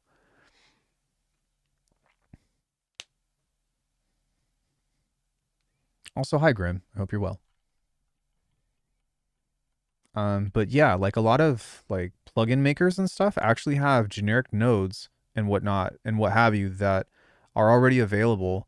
I think is either like, you know, open source or something of the sort. And if there is not an open source wavetable maker, I'm really fucking surprised. Really surprised. But my point with this was that it's still like such a thing that is like, you're telling me that you know, whatever the hell Contrast came out with is harder to code than a wavetable maker. They can make that, but they can't make a wavetable maker. I'm like, I don't know, man. That's kind of, I don't know if I buy that. I think that like they just have these like pre-made things or whatever, and they're like, this is enough. And I'm like, no, it's not. Like, put a fucking wavetable maker in there, dude. Put a wavetable maker in there. And don't cut corners. Don't be like, oh, you can put Serum wavetables in here. Like, it's not. Ugh. God, it just grinds my gears. A window crash. If you have one, you can send to me. Like a sample of like breaking. I would recommend. Honestly, I would recommend going on a movie and just ripping it from your phone or something. And if that's not going to work for you, then shit. Do you know about freesound.org? I think it's freesound.org, right?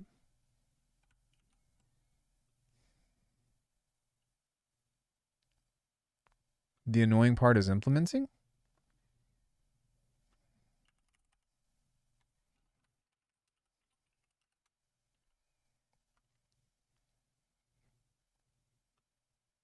Perhaps.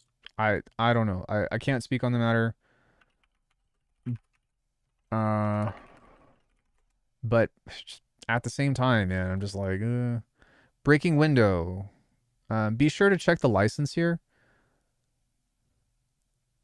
because they have different specificities here. But this is freesound.org is free, but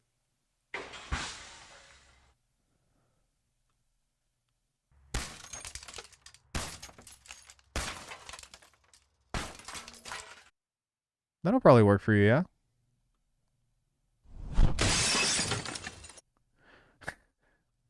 FBI, get on the ground. Yeah, that's pretty dope. Meanwhile, Bitwig's busy reinventing the wheel just to make a wavetable editor.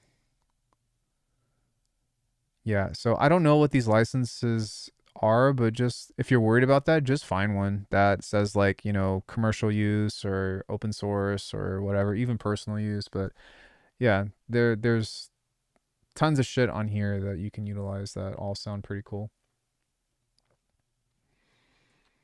Synth coding is a bit of a pain. I can imagine, but shit. No, I can imagine, but I wouldn't know. But at the same time, it's like, like I said, that feature is still so old that I still have the expectation of. It's like if you make a synth and you don't have a filter. Like I feel this way about notch filters as well. Like how many filters exist on certain things and there's no fucking notch filter. Like Volcano 2 was notorious for that.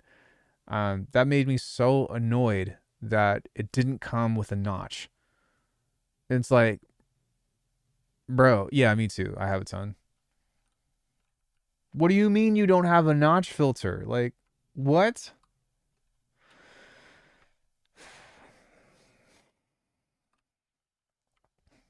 What was I doing? Right.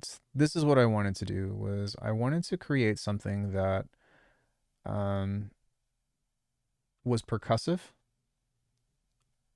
and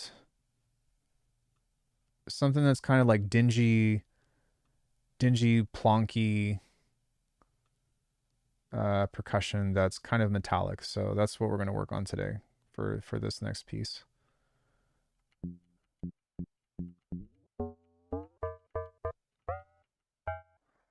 It would be nice if. Okay.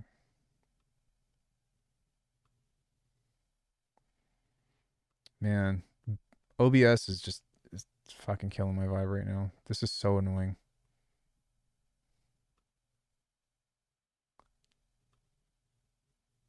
It is literally causing my computer to just be so fucking slow. And I remember this happening before and it just being dumb. That's why so many feature requests. Wait, what? Think about it. Up until recently, VST coding scene was mostly older guys, weren't really that connected with elements of modern user base. Same thing with DAWs. That's why so much feature requests each update. Well, yeah, but now you have people like Kilohertz that's just like, what do you want? Okay, we got you. And that's why it's hard to look anywhere else for any other kind of synth. You get what I'm saying? Because like you have these other companies that are trying to do this thing or whatever, but that's my issue with it is that they're out of touch with the user base and what the expectation is, you know? Or they do something like I feel like Native Instruments to where like they have a play off of like one weird interesting feature, but then they never update it and then they come out with another thing and it's completely different instead of just focusing on a flagship device. And it's like, what are we doing here?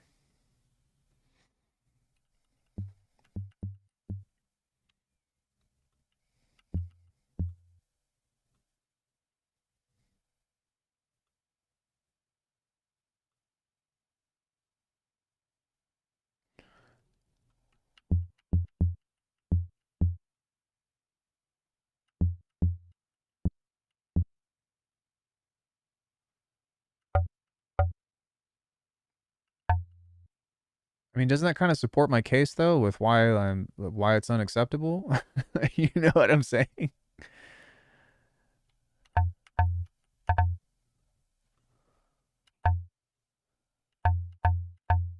Yeah, I agree.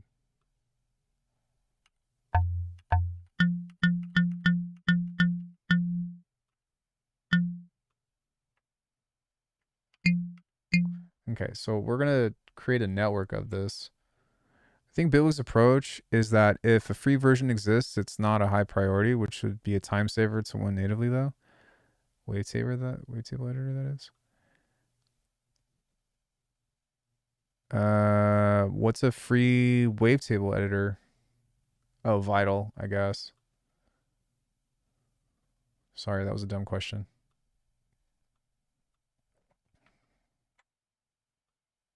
I don't know if I agree with that though. Because there's lots of things that they've included. Clipper, for example, compressors, distortion types, FM synths, um, granular synths. These are all things that are included, but the thing is that these are staples, right? These are staples to sound design, and that's why I think it belongs within, you know what I mean, within a DAW on its own.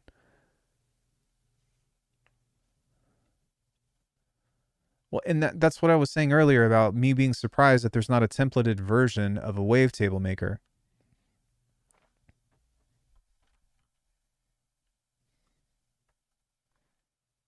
Carve Toy is a pretty good wavetable editor. I don't think I've ever heard of that before.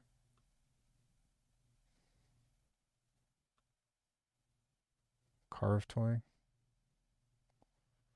There's also stuff on iOS like ButterSynth, which is not free, but it's dirt cheap, which is really nice. Having a wavetable editor on your iPhone or on iPad is fucking money. That shit is so nice. It's not the best, but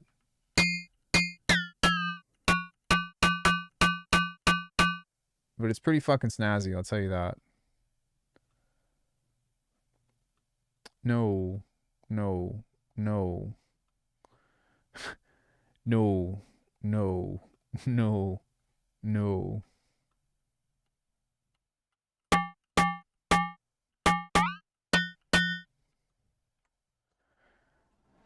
What are we doing here? Okay.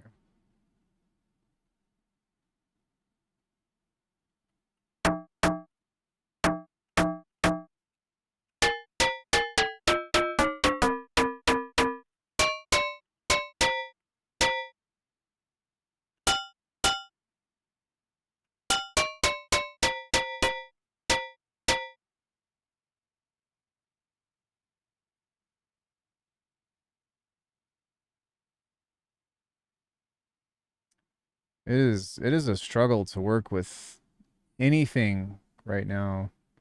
Is anybody else having this issue on OBS with the Mac? Like, it's just responding so slow.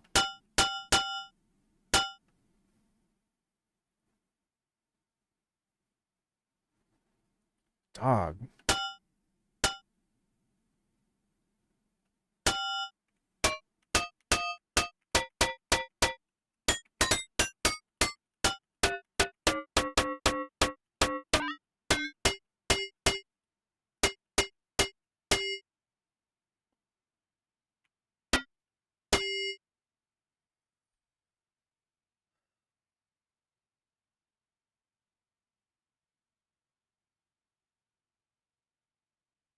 Unbelievable.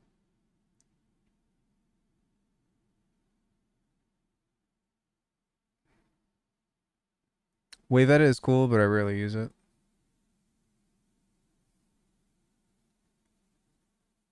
I'm gonna be real. I just use Faceplant.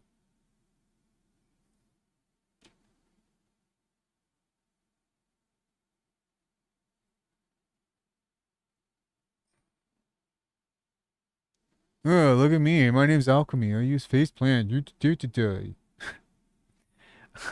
I legit. I do get some people in here like that sometimes. It's pretty funny. It's not often, but every once in a while I'll have somebody come in and just like fucking harass me over using Faceplant over something else. I've had some people come in and be like, "Wow, I can't believe you're using Bitwig. Like, God, you're such a shill for a shitty DAW. FL."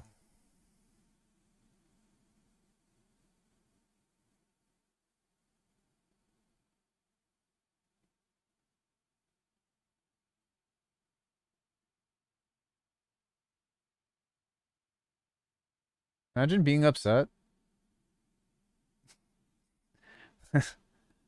Imagine being upset that someone else wants to use something different than you.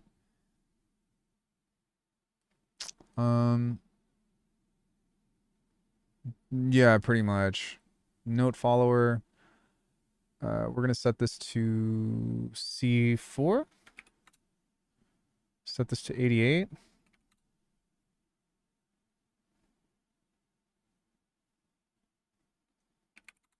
But yeah.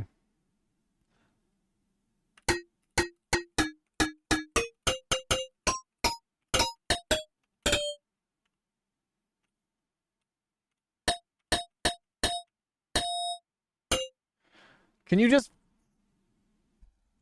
fucking work with me for just a fucking second? Jesus Christ. That didn't mute out the way that I was hoping.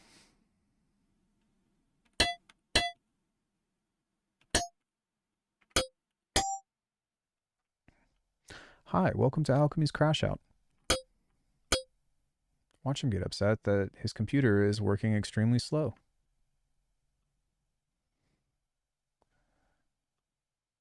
Okay, just so we're all on the same page, you all see how this is, what this is doing, right? Like how fucking choppy this is.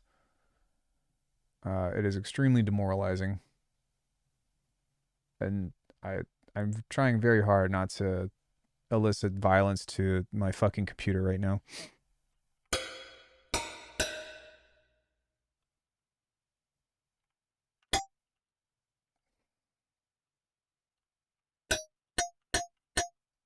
Okay, now something that I'd like to do on here is probably also give this just a weird pitch behavior.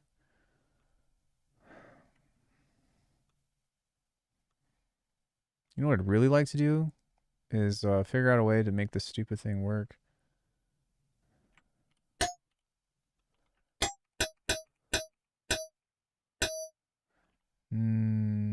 Maybe what I could do is use a randomizer instead and just make this go up or down plus or minus like 40 cents, 60 cents even. God,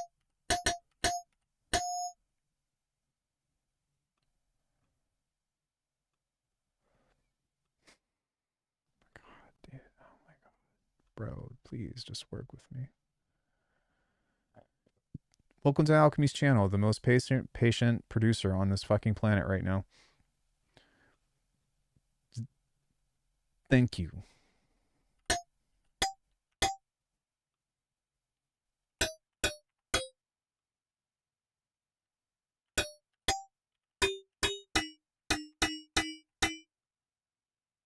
I don't know, but I can show you.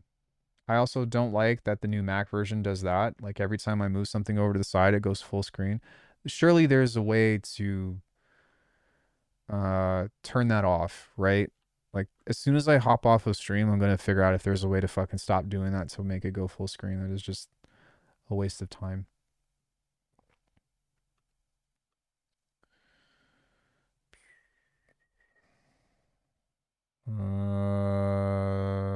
Rate control, video. I think that's the only settings that I have on this, right? As far as the encoder goes. Well, I checked for that actually at the beginning of the stream. And there was nothing it said that it was up to date. Sorry. X264 options, CBR. Yeah, video encoder, X264. So this is the standard. I mean, it's what I've been using for years. But for whatever reason, it's just like, yo, dog, I heard you like producing, and we're here to make your fucking day horrible. Thanks. Thanks, Bitwit, or whatever. Apple VT. I've tried it, but it doesn't change anything. I can't change it right now anyways because I'm still live. But man, it's just, but the thing is like, dude, I'm on an M3 Max. Like this should not be a thing. It's definitely a software issue, but it's fucking ridiculous. And I don't have this all the time. It's just every once in a while this pops up to where everything is chugging. Let me see what's going on with my GPU right now.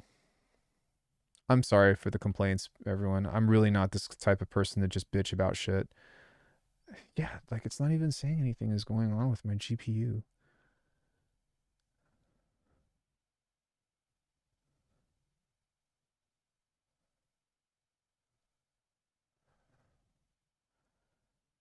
Windows Server.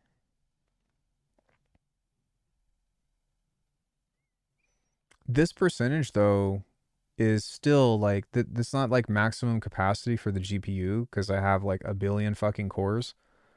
Um, I have like 16 cores for GPU or something like that. But it's just like, yeah, because even now this says 89% CPU, but my actual overall CPU percentage is more. And this is a lot, by the way. It shouldn't be this much. But I mean, fuck. What is going on? Update bugs. I think that I checked the update for OBS lately, but I think that we've been on 30.2 for a really long time. And I think that I'm not mistaken, but I re-downloaded and installed OBS maybe 2 weeks ago.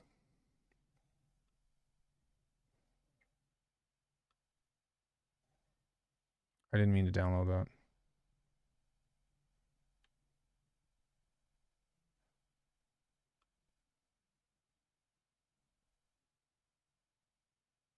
Yeah, September 22nd, 2025. Basic plugin manager.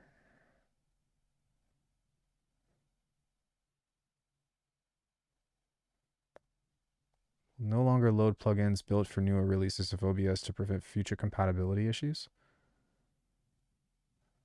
Added custom widgets and prepared for whatever. You know what? Let me try this. Let me see if this works. I actually have one more idea.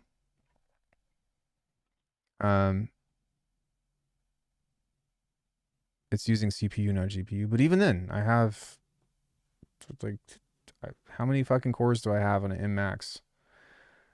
I'm going to see if this helps. For audio, I'm going to remove my filters on here and see if this runs better.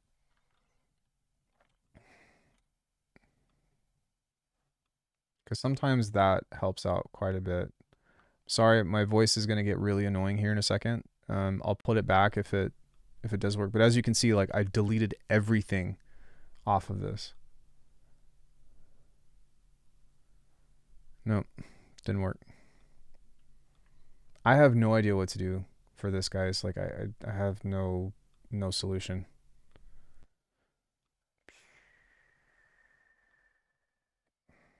I'm very sad bunnies for this. I just want my shit to work. I just want my thing to work.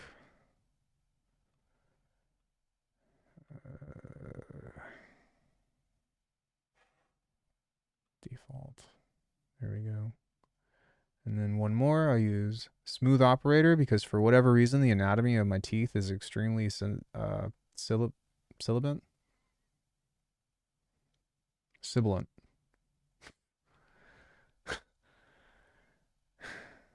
Those are big words for Elmo. I was coaching my friend on some tricks the other day, and I was talking to him about something. It's called a cheat nine. It's you take off of one foot, you spin in the air, rotate 1.5 times, and do an inside round kick. And I was like explaining to him the take off and whatever. And he looked at me and said that, and I fucking lost my shit because it was so funny. Those are big words for Elmo. That made me laugh. Okay, let's try this again.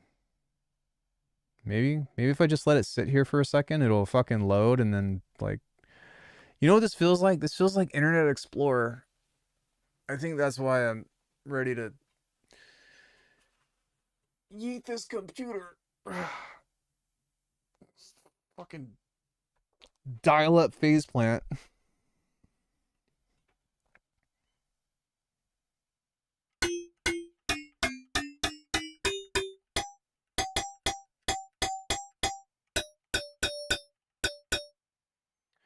One thing that I forgot to do on this, which I'm going to have to go back and change, is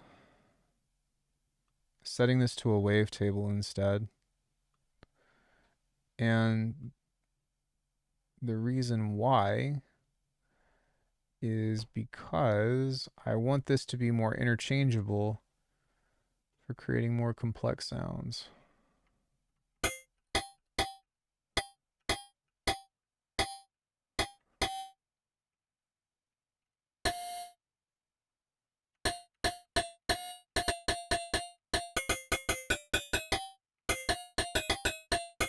Yeah, see, like that's just not a thing because 7,500 to 8,000 kilobits per second means that you're like uh, no, no, that like that's really fucking high for streaming.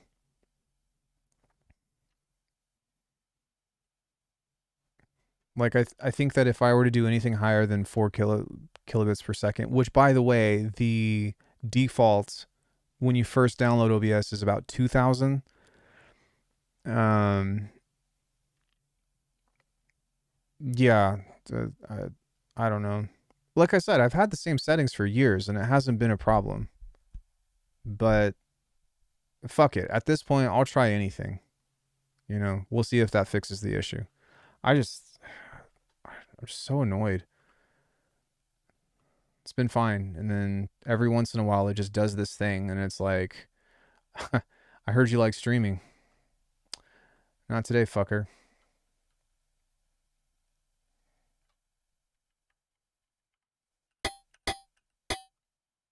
Yeah, I want this to be a little bit more dingy.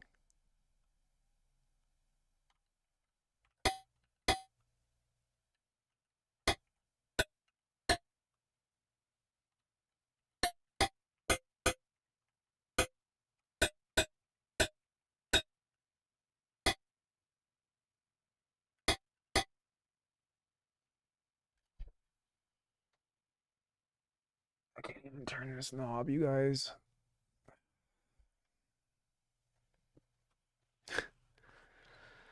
I can't even turn this knob.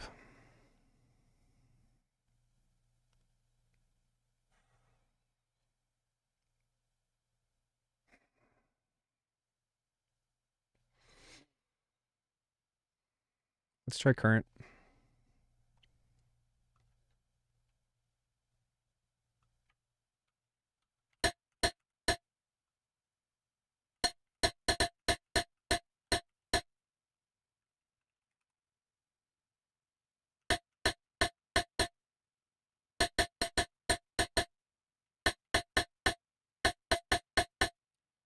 Turning this knob is not even doing anything. What the fuck?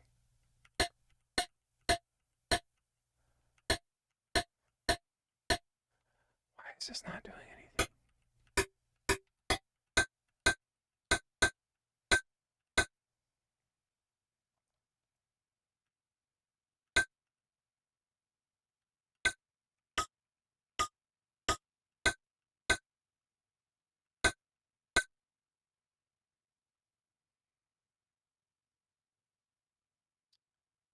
Yeah. So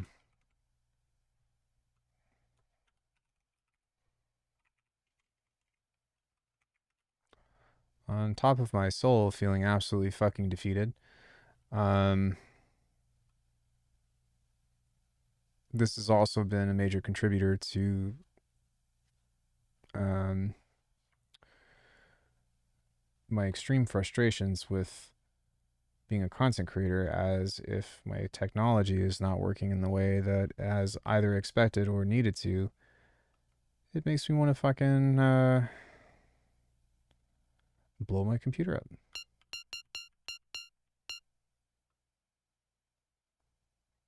Isn't she lovely? I want this to be bipolar.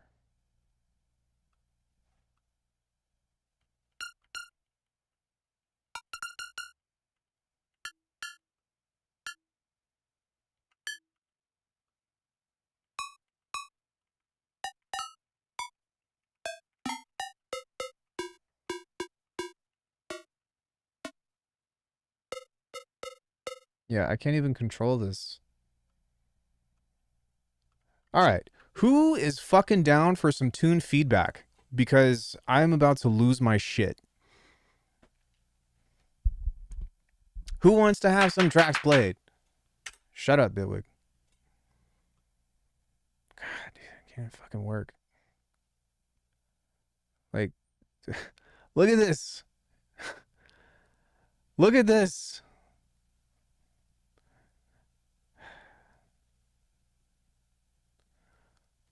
What are you doing?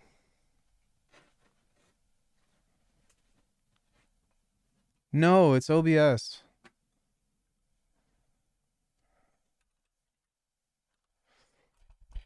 Bro. Oh my god.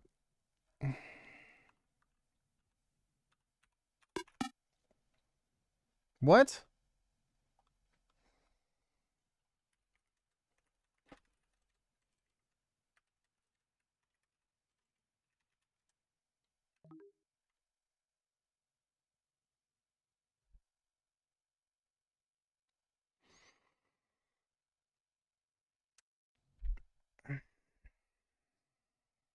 I hope that's saved.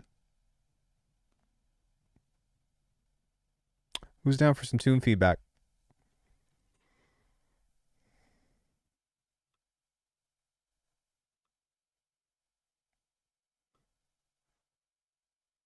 No, OBS is just being shitty. I say that. Now this is actually working pretty okay. Maybe it is a combination of Bitwig and fucking OBS at the same time or something, but I just oh my god. Hey, if you're in my Discord, hop in here.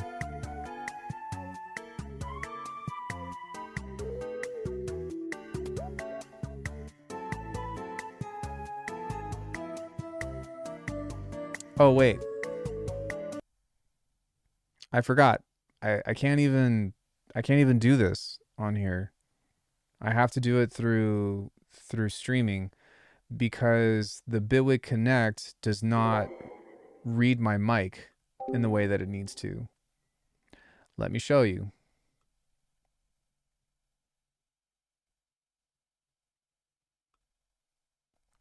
Bitwig Connect 24. Let's check. Hi, my name is Alckemy and I'm speaking, and listen to how this is cutting out my fucking voice.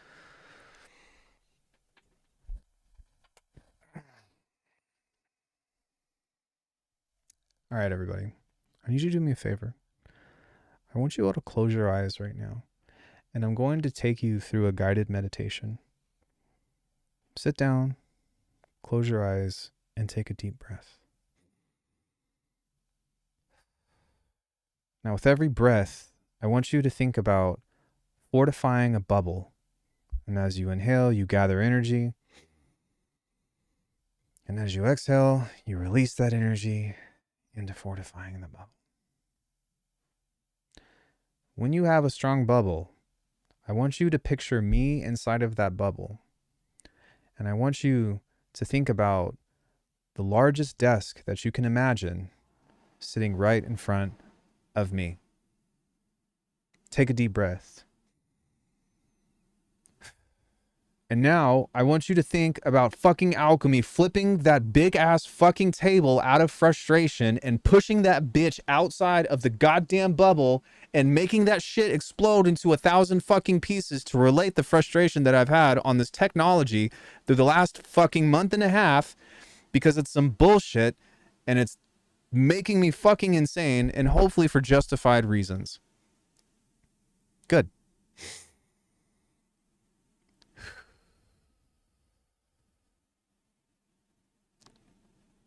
Now, your eyes are still closed.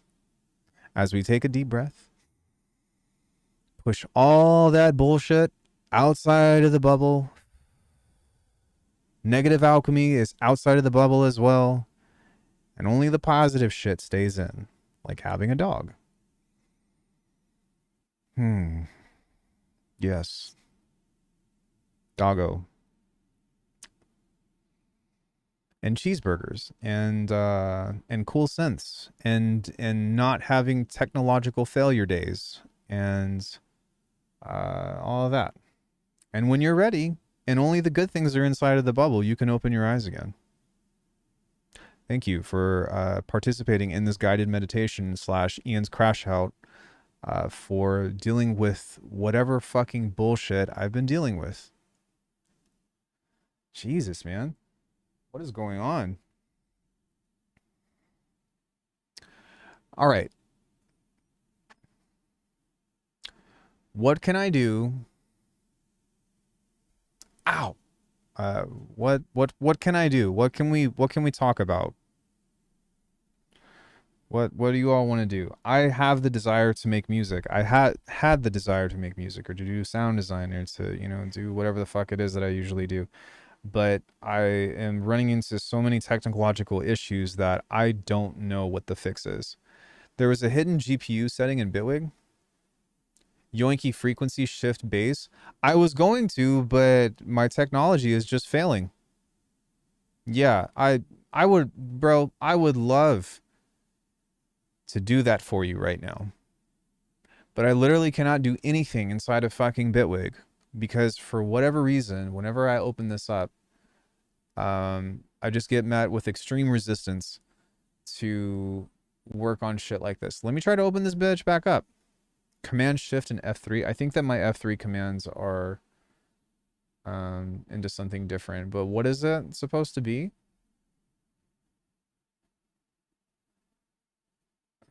Actually, I suppose I can.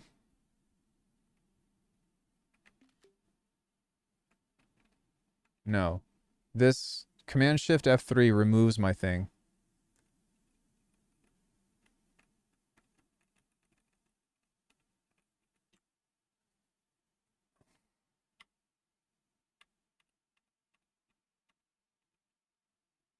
I'm going to type in GPU. Ask me on another day. I have zero desire to be competitive at all whatsoever right now. I have the desire to smash things into a billion pieces and to act very childishly out of frustration and not knowing what to do with that frustration. I'd actually argue that my reactions are pretty mild, all things considered, but I'm definitely reaching the end of my rope here. Advanced setting and shortcuts.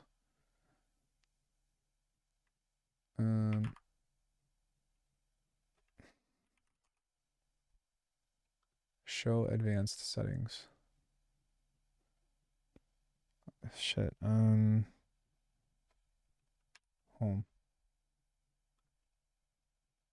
Okay.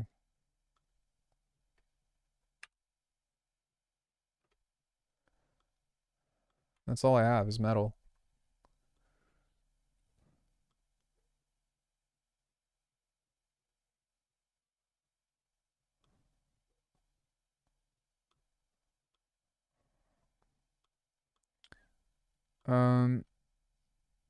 Give me 1 second.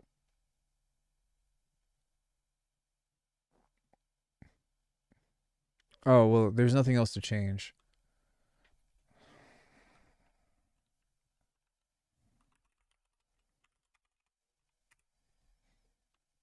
Sorry, I am pulling this up because I need to pull up my account here. And I'm just going to pull up bitwig.com and download Bitwig 5 and see if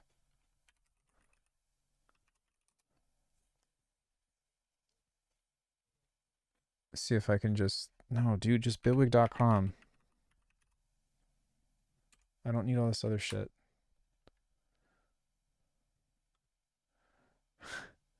Dude, my mouse is fucking tripping. All right, we're going to go back to 5.3.13. There might be a drop in some frames here for a sec, but it should be okay. Hi, welcome back.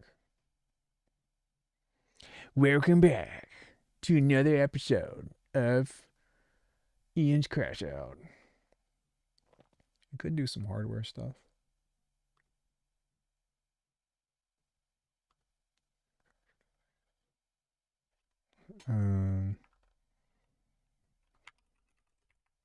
SynthCam.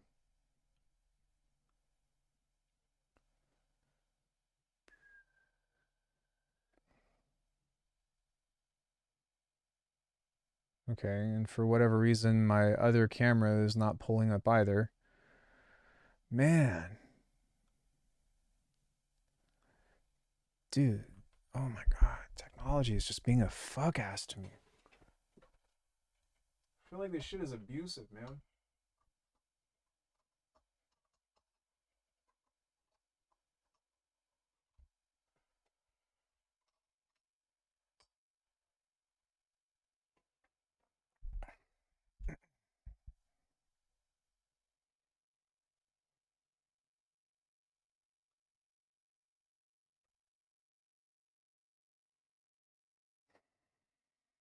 Just hella abusive to my mental. Yay. Okay. All right. This we can do. This we can do. Jesus Christ. Look, I'm even giving you all a piece of leg. Yeah? Let's say I never did anything for you. I'm just kidding. That's pretty funny. More.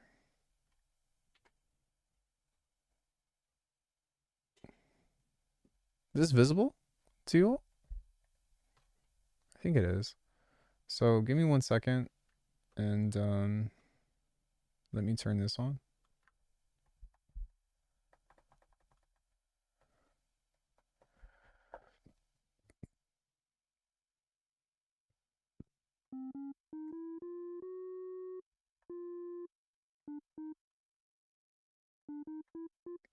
Okay, fuck. I can't have that in full screen because otherwise I can't see. There we go. Let me turn this on.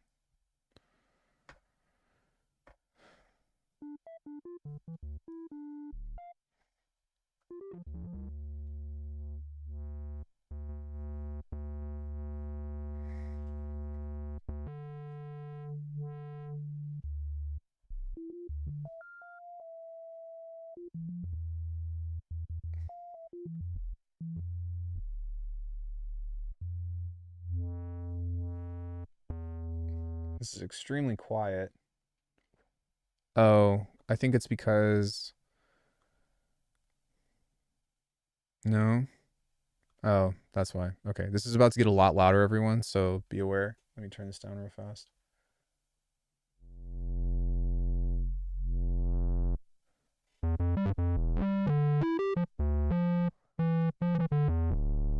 Okay.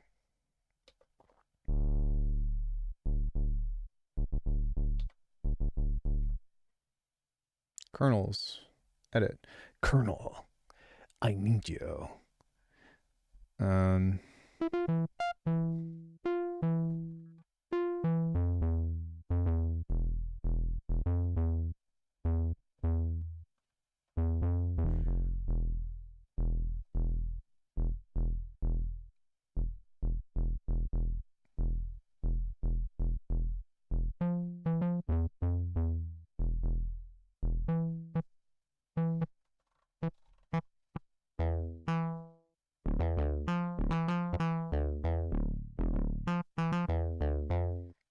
No, I have not. The only thing that is working right now is a camera and a hardware synth.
We can go like this. Wait, here. Go to the envelope filters, routing, and apply some ring mod. Oh shit! That only goes from 1 to 3. Well, isn't that a bitch? Okay. Let's try just a wavetable, or sorry, a waveform. Let's go back to the filters here.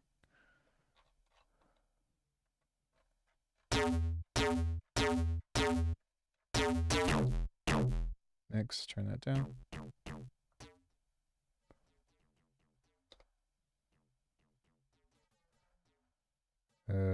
What?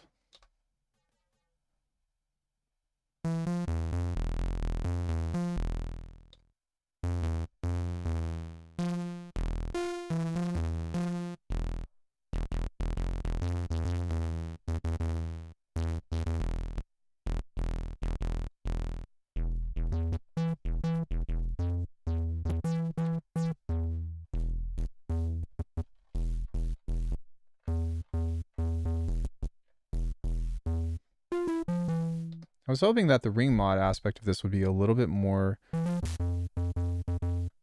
but apparently it's not very much. So I'm going to back off of this a bit and go back off of this as well, because that's going to be insane when we come back to it, but I'll try this again.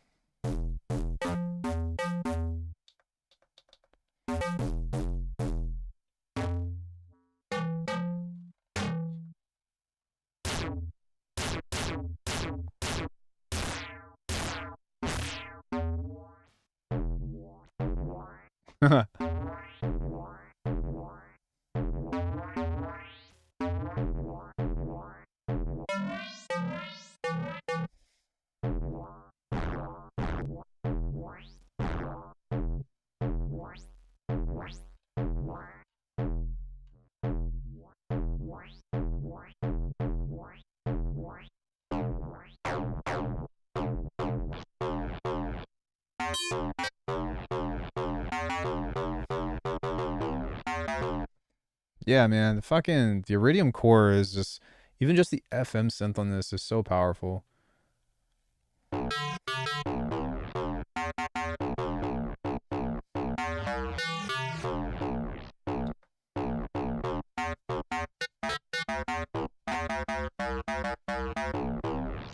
don't know. I don't think that there's a frequency shifter on here.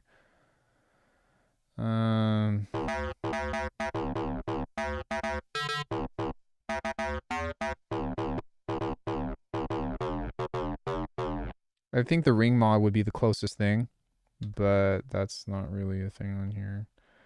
There's a comb, ring mod, effect. Yeah, we can try that.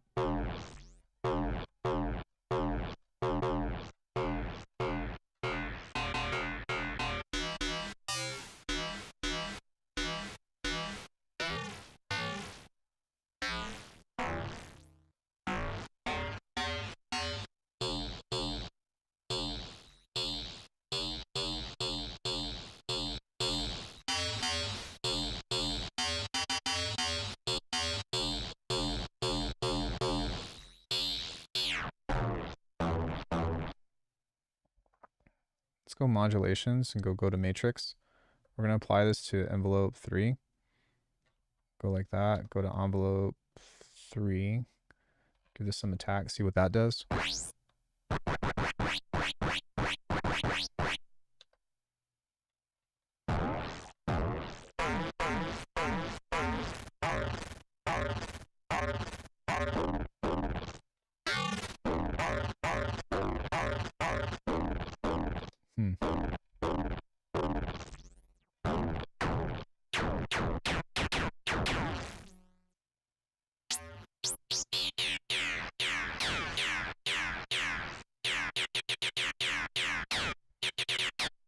Sorry.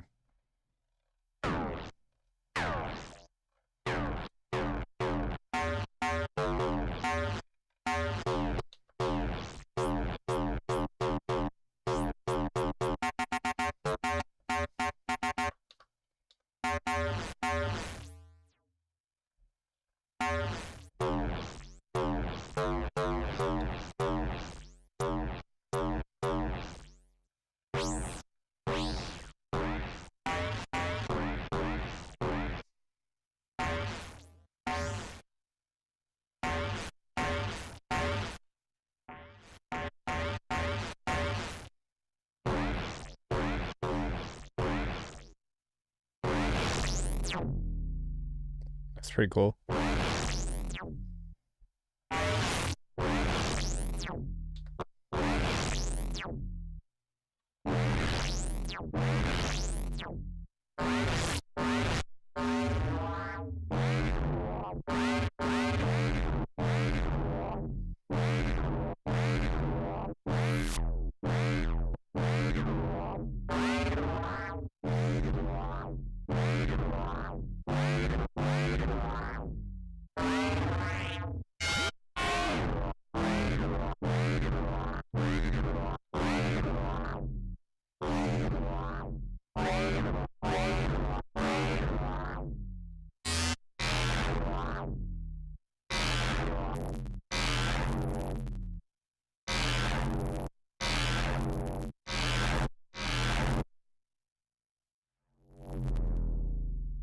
Oh, cool.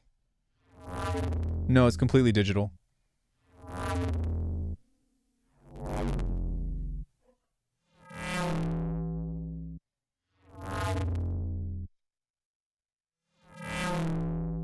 Let me see if there's a frequency shifter on this guy. I don't think that there is, but it would be cool to check.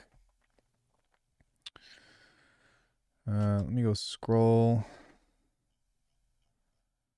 And I'll just pick one here and go delete,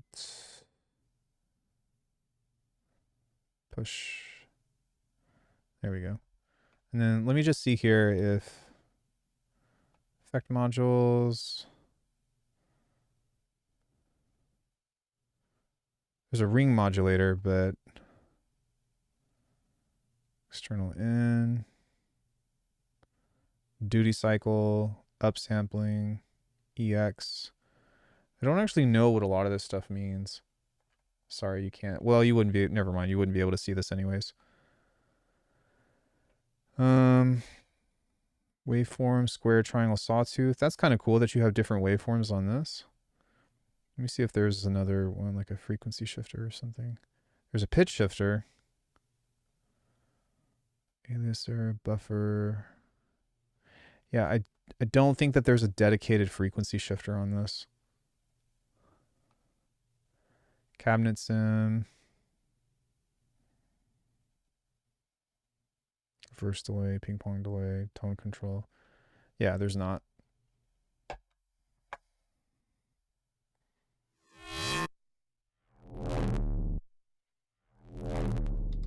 What would be cool on this is if we had a notch, which I forgot that this actually does not have a dedicated notch. That sucks. What we can do instead is we can have a high pass here. Envelope, go this way.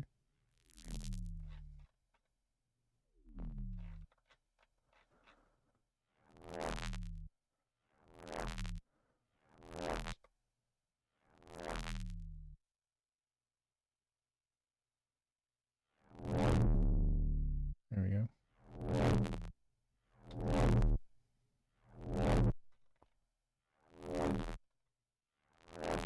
And then on DigiFilter 2, we'll set this to envelope.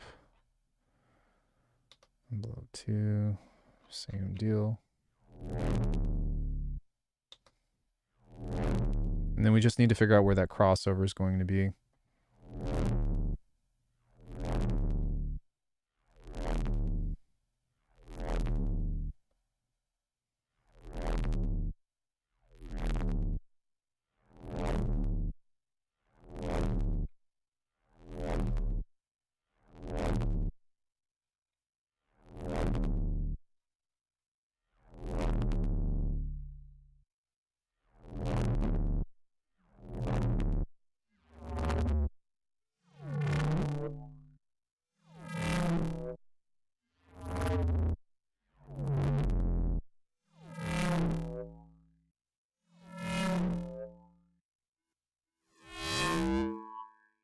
There we go.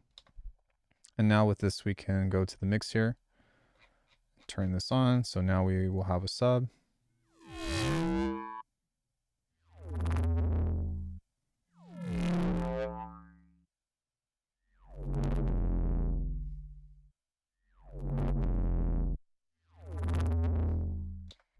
oscillator 1.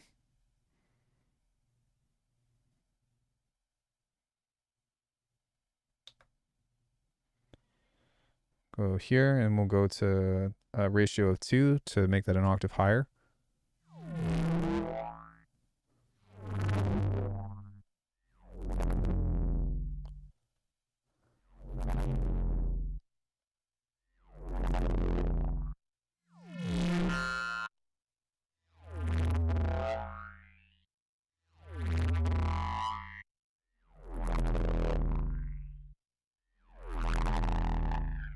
That's pretty crazy.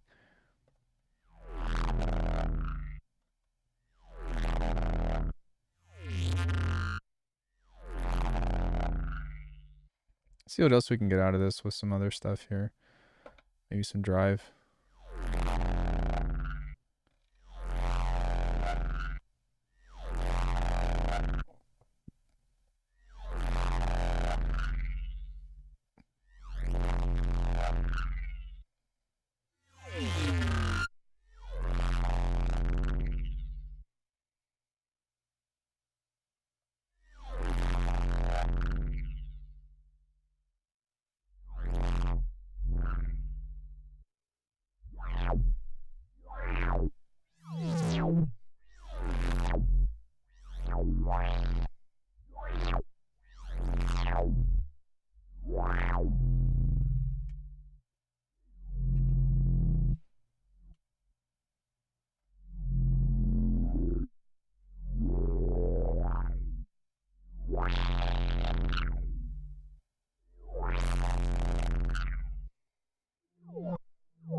Oh, yikes.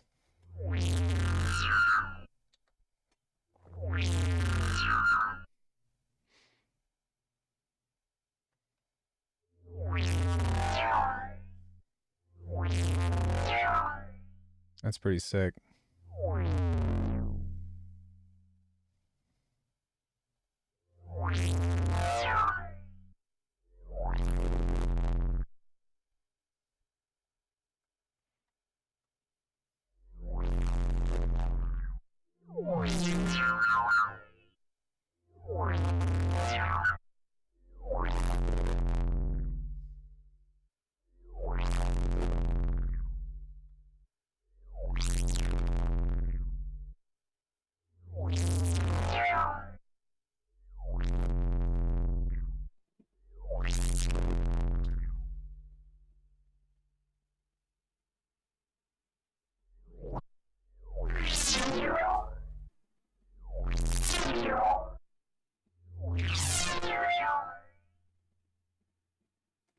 Phaser? There is a phaser in here. Okay, sweet.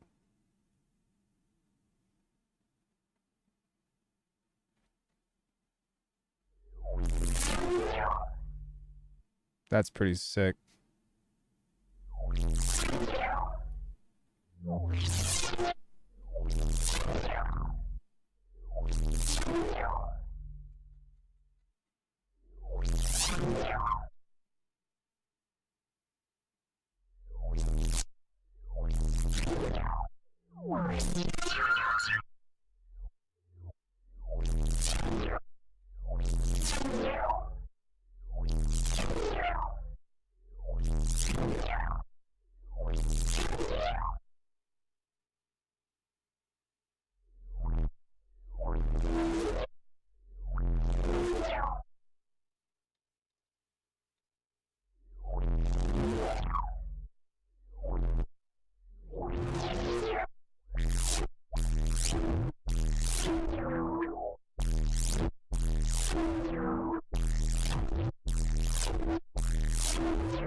Let's go to modulations here and go to this.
What else can I throw on this? Maybe a short reverb.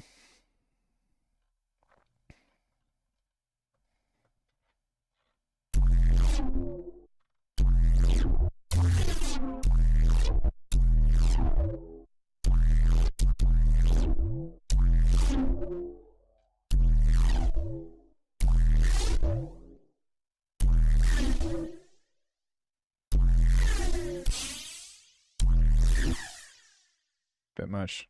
Sorry.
It's definitely a crazy hard-hitting sound.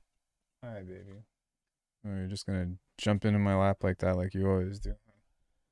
She's like, hello. Good morning. Hey, I'm gonna need you to back away from that. Thank you.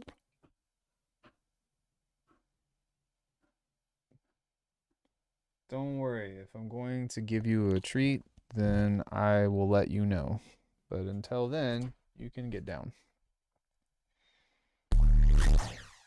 That was fun.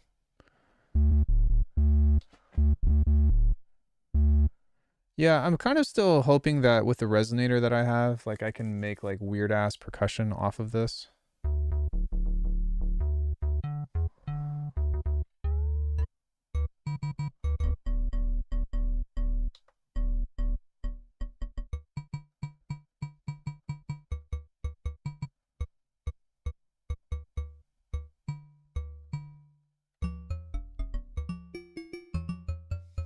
Maybe a little bit less so of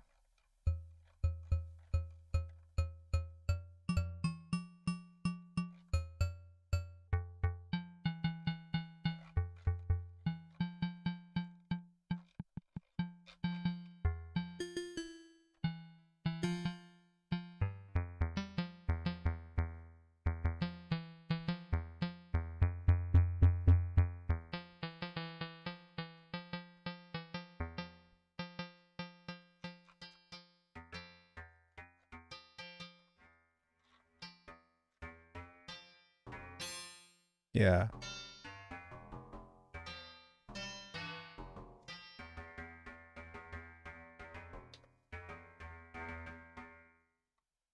If we go here and we change the pitch of this, we go source LFO1.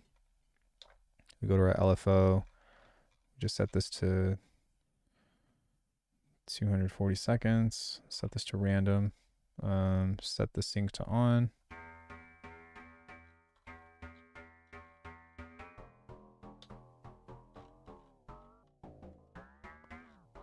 Just like 1%. Actually, we'll go into fine. We'll go into like 0.6%.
Yeah, like these are all great sounds for.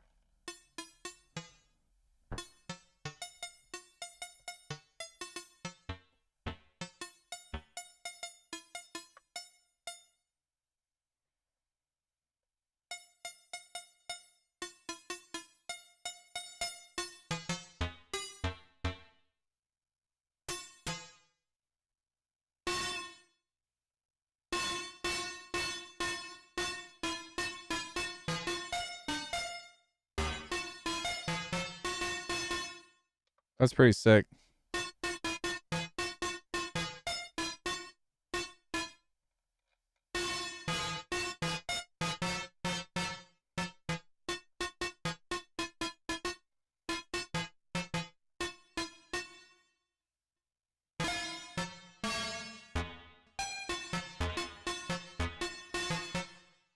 Although, sounds like there's reverb on it, and it's kind of weird, but whatever.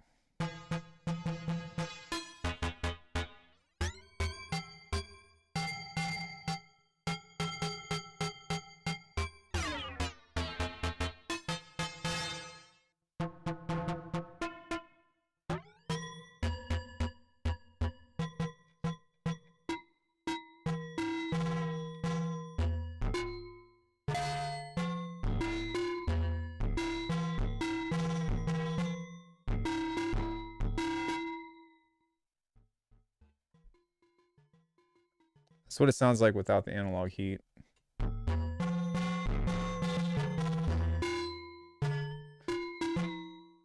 And then what we can do on the digiformer here is set a comb on here.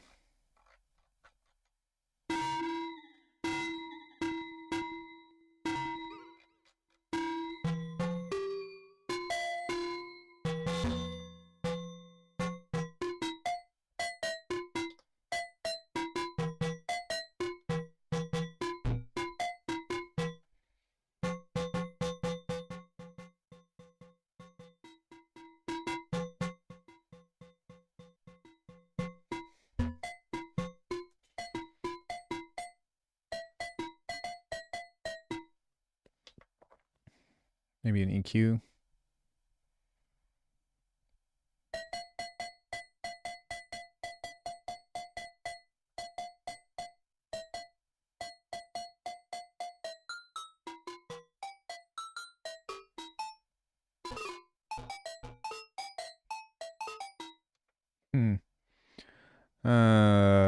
Voices, split, pitch, levels, mono.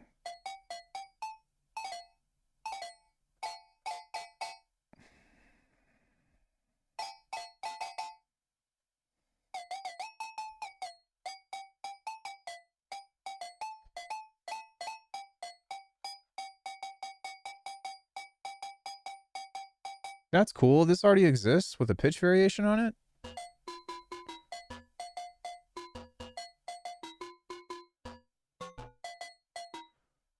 Now, is there a way to just make sure that this is mono?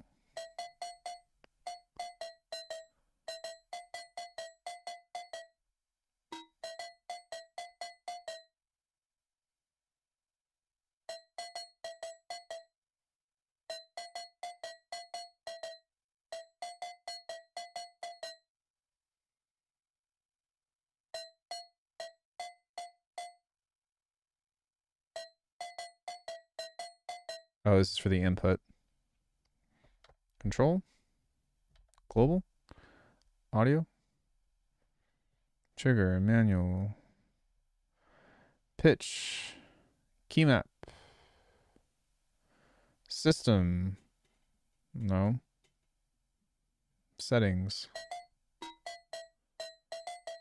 Scope.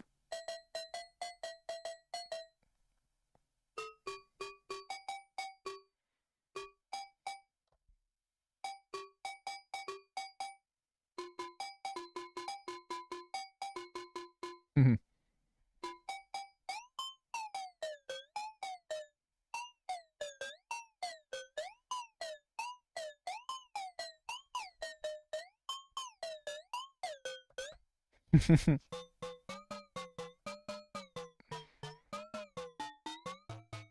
bet this would sound pretty cool if I threw the wave shifter over it.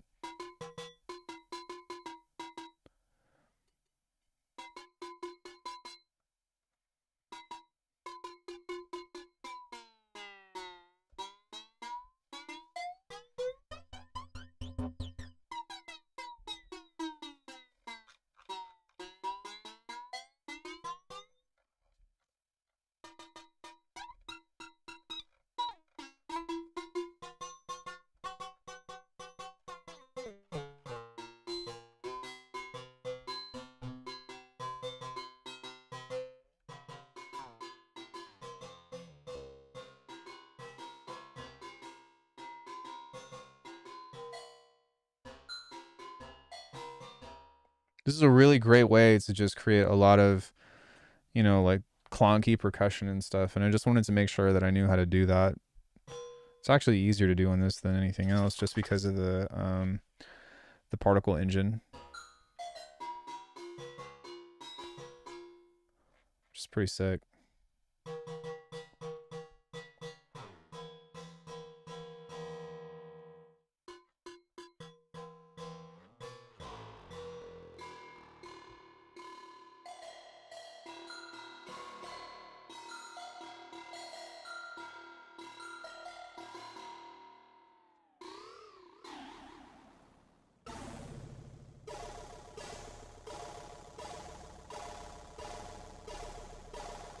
That's fucking dope.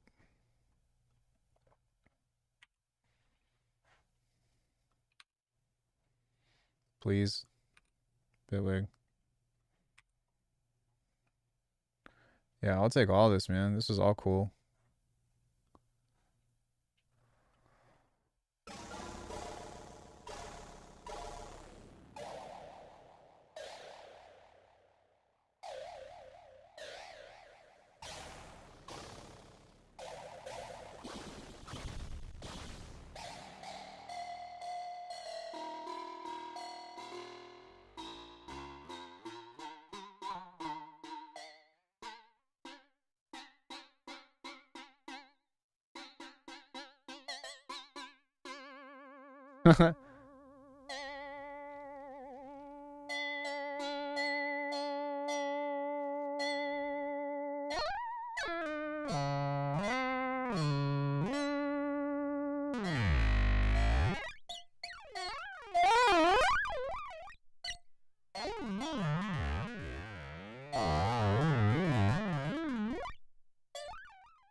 My only thing with this is like, how do I make this sound a little bit more dry? Like, because it sounds like there's some kind of room with it or something, but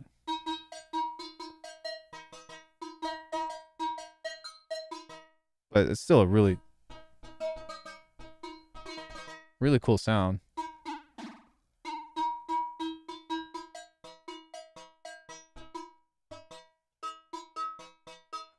Let me see if we can go back to this, and maybe I can just do some basic bitch stuff on Faceplant without it totally freaking out on me.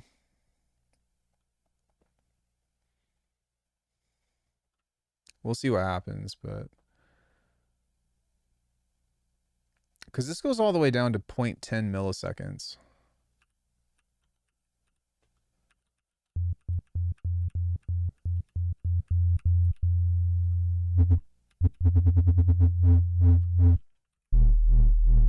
Holy fuck.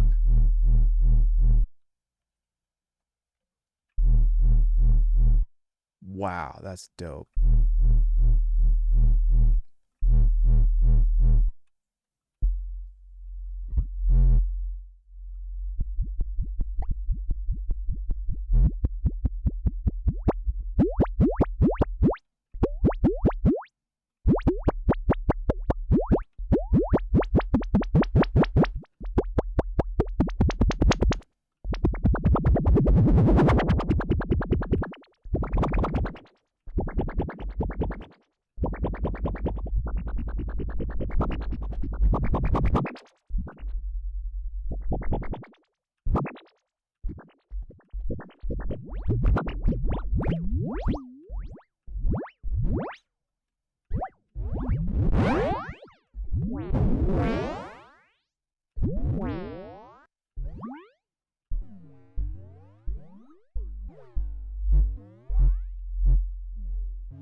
Hmm.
What other kinds of stuff can I put on here that has like extremely short delays?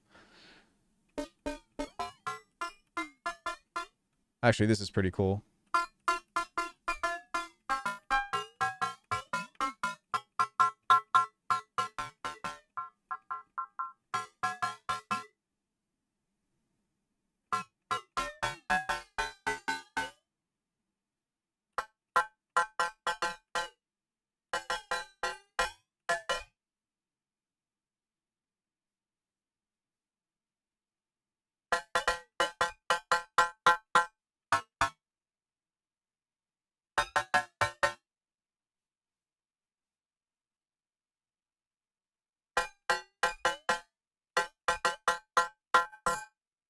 Maybe minus the high-end bump. Sorry, you can't see that.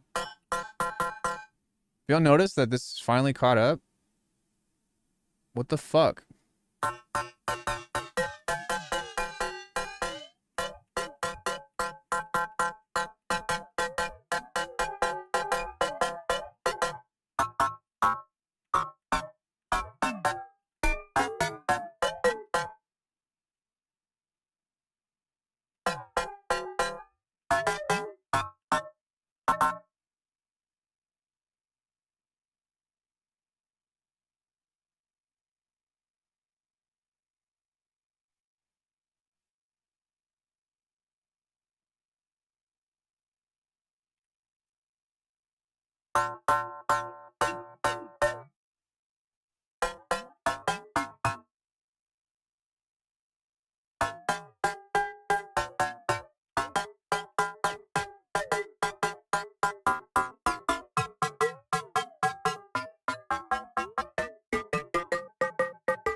This is actually pretty cool.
Hey, Danny, what's up?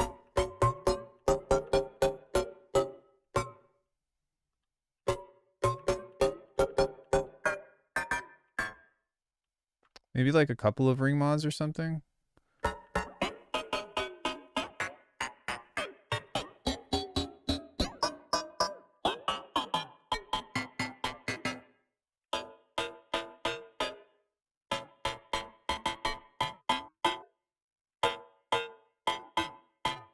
I really like the way that that sounds. So what if I did that slice EQ trick?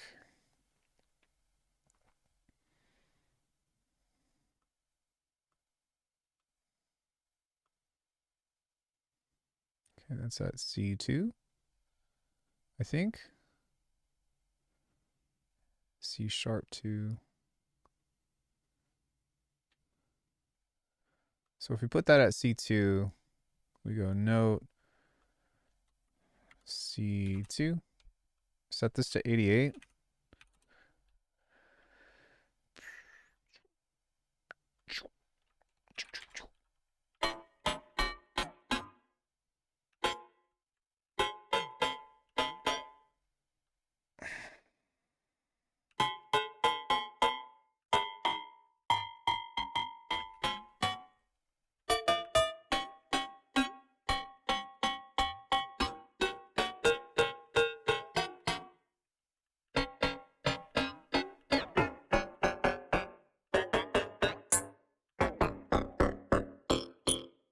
Ow.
Hey, Michael, what's up?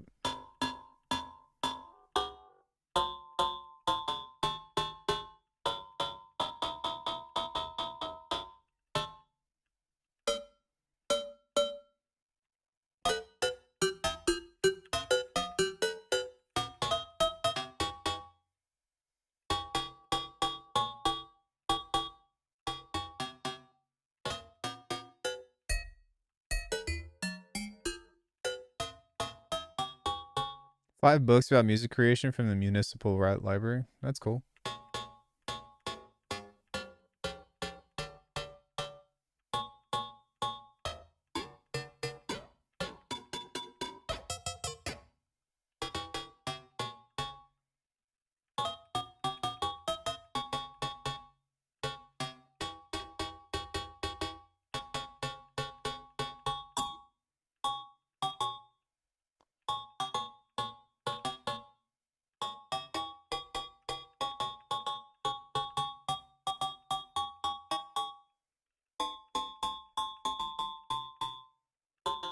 That's fine.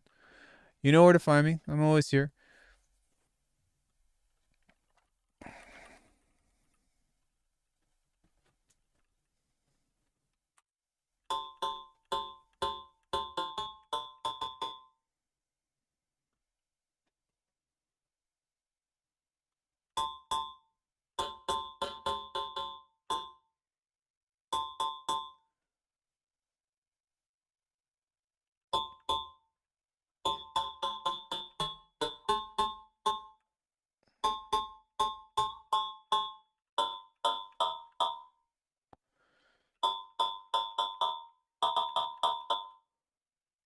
Probably want to do this towards the end, like here, and see what that does for me, if anything.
It's interesting.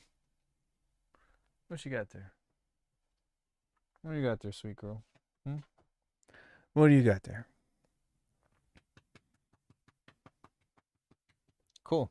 Well, I'm glad that I was able to get this far at least. I don't know what was happening with the other project or with Bitwig earlier today, but hey, no. No. Quit trying to be Scandal Mouse. No. No. You're not slick. You can't hop on my lap and pretend to be sweet and then try to get into the people food bowl.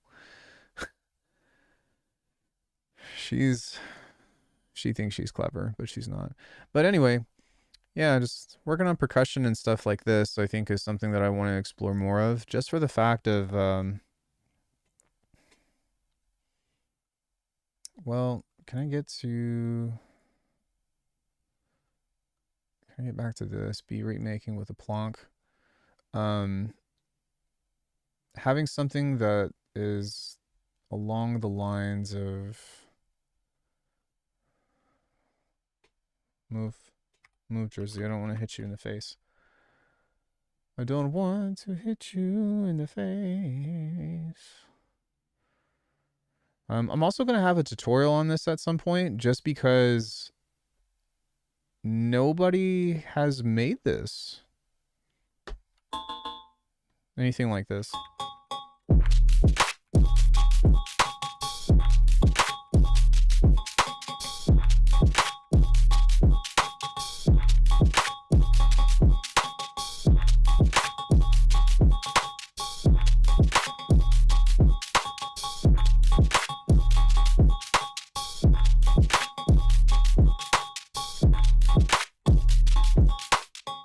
You know, but some kind of wonky perk kind of like that, but maybe make it stick out a little bit more.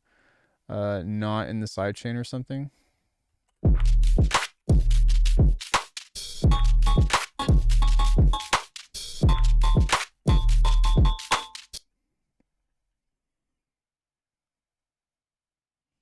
I could do something like this. Now everything is working fine. After my whole crash out deal, whatever. So frustrating. It's literally like a waste of time.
I wonder if I have the pitch bin on this, if this is going to make any difference.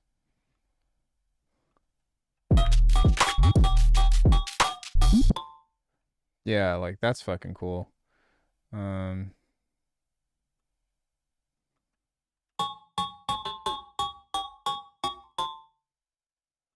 know, just something ridiculous like that.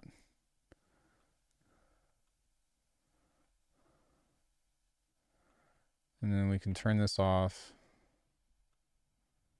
Maybe change the pitch of this, because I don't really give a fuck what it is. But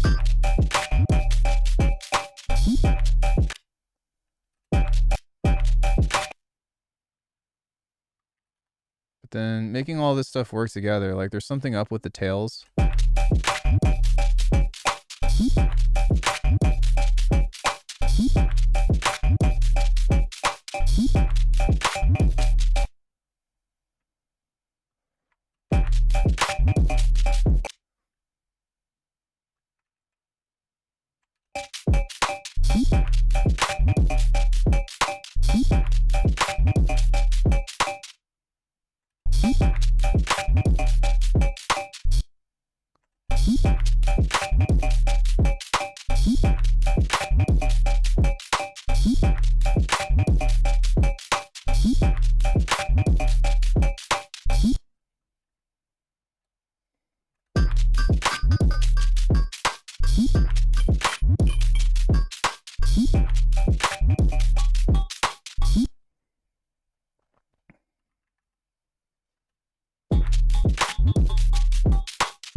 Yeah, getting that to stand out on the mix on its own and be like interesting enough is another a whole different challenge. And when I get that far, I'll let you know. But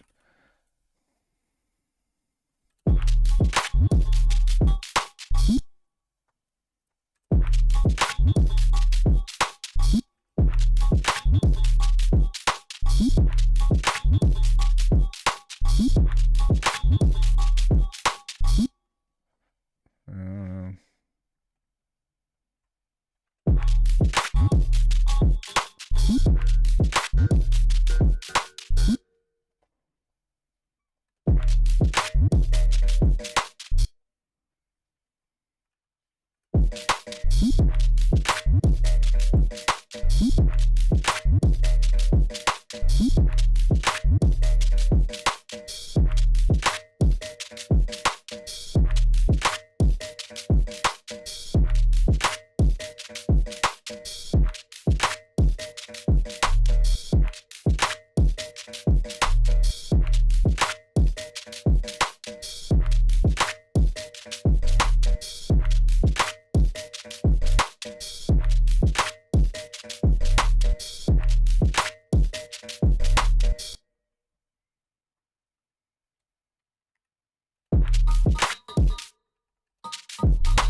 That's cool.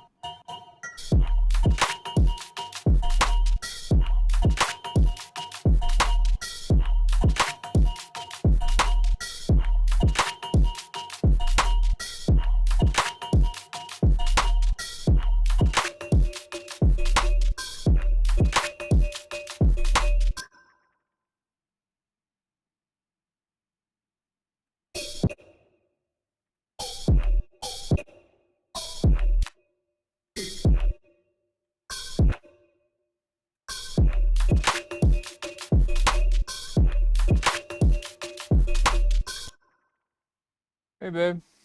Are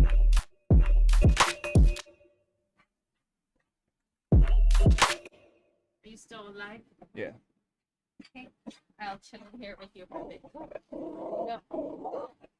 No, no, stop. No, don't get mad at me. No, no, no, no, no. Hello, hello, hello. No, no, stop. No, no, stop. She's playing. Look at the tail wagging. No. Hey.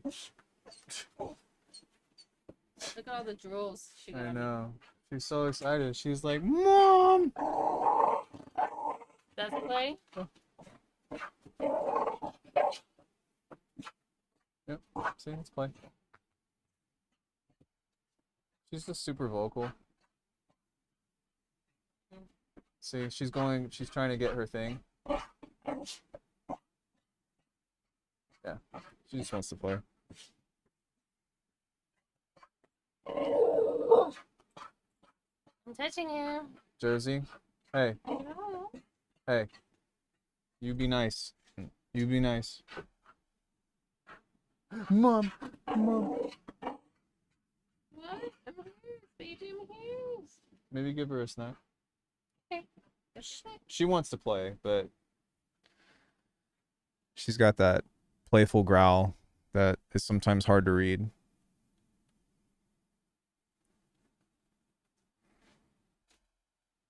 It's like, are you kidding, or are you trying to kill me, or?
God damn it.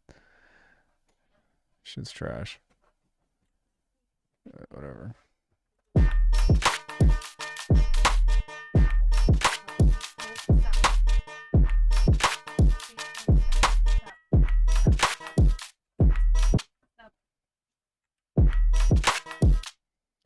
Yeah, that's like one of the hardest things to figure out about this is I just can't seem to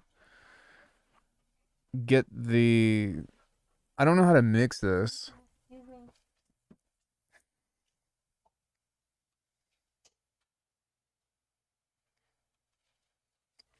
But also like this is super tonal and I'm not even sure that this is the right way to go. It's like I know that it's close, but as a means of getting like weird I think I just need to listen to more like of that plonky like trap stuff to figure out what sound I'm going for exactly. Because as of now, I'm just looking for something that sounds metallic and has a bit of a transient. But there's like a key component that's missing, and maybe that's something that I'll talk to Zane or Cage about because it's something that I definitely want to figure out. But it's so strange how a lot of like if you listen to Robu, a lot of his stuff is actually just like sine waves. but with a little bit of character to it or something. And yeah, I don't know.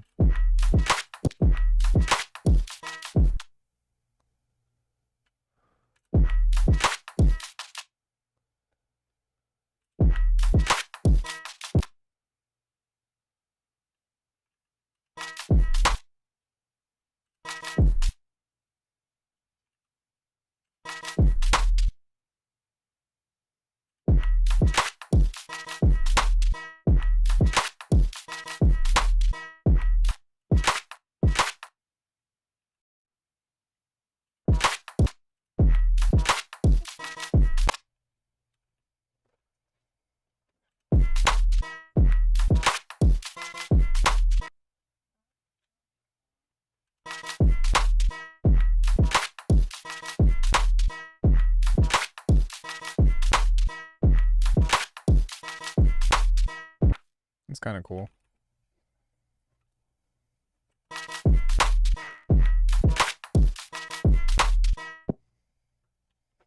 But as a means of like making this get into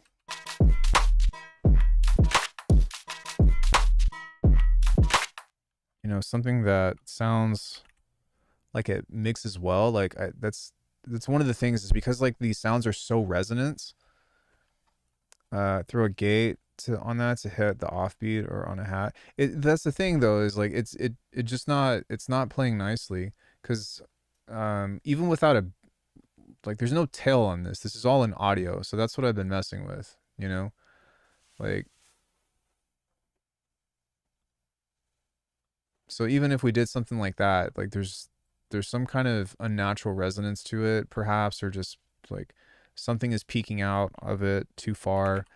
I can't quite put my finger on it, but I know that it's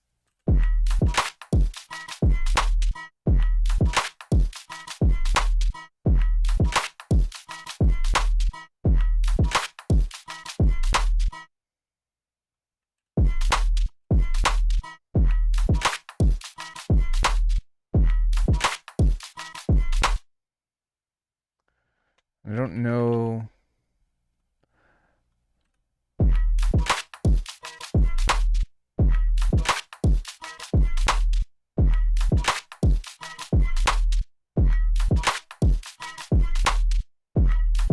Yeah, the chorus I think helps a lot, because it kind of smears that.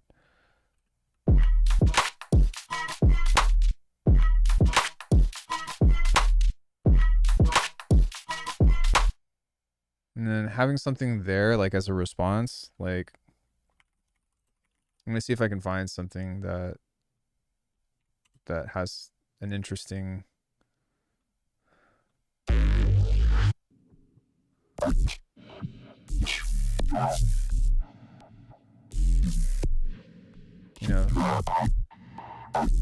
Something like that I think would be kind of cool.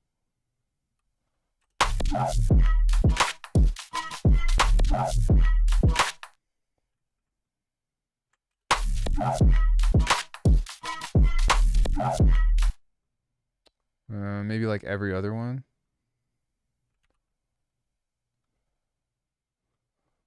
Just because it's kind of a complicated sound.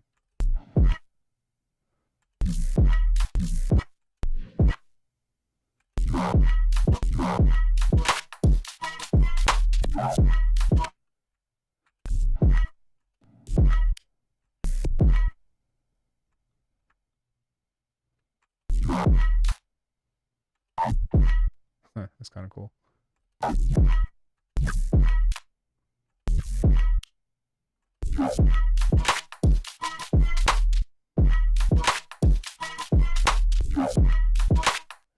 Yeah, something else that I was doing, although I think I don't remember what happened to it, but I was making noise on one of these tracks.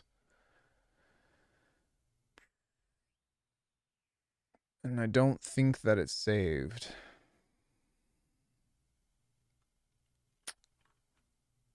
Or did it? Or did it? Oh my god. It didn't do it. Fuck. Alright. Test tone. We interrupt this broadcast for some bullshit. Globals. Noise. Play. On. Solo. Good. Convolution.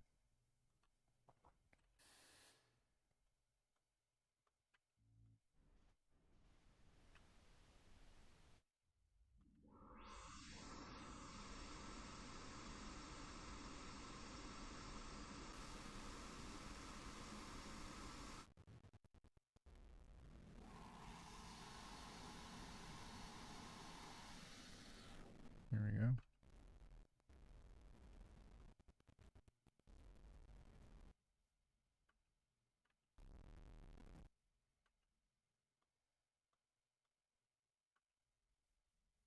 I don't hear anything.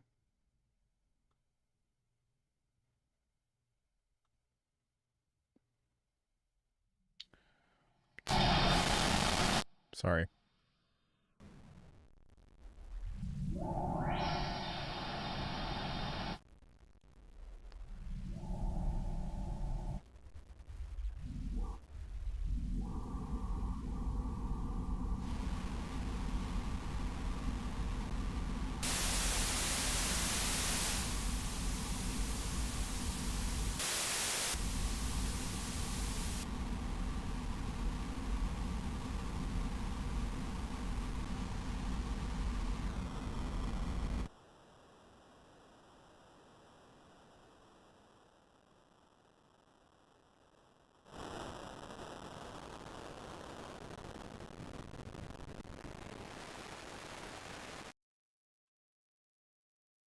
What?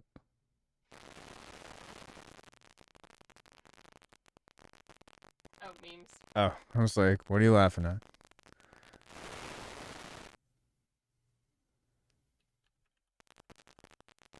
Why are you making fun of me?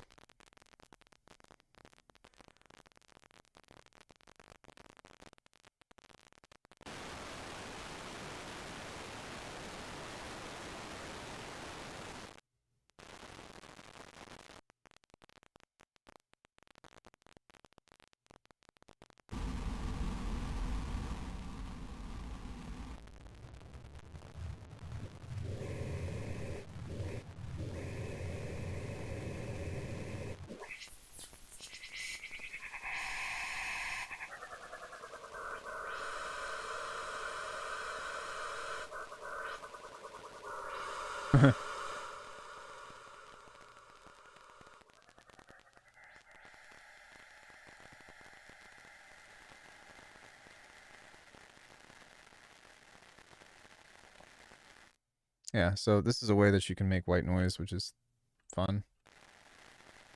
And give it some texture. Sounds like the vid of that guy closing his dog. Oh yeah, the rah, rah, rah, rah, rah. We can get Squeak or Jersey to do that sometimes. It's pretty funny.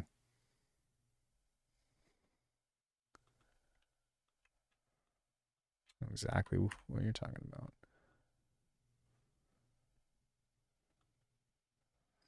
Exactly what you're talking about. You look here, mister. Let me tell you something. I know that you know that I know that you know that we know. You know?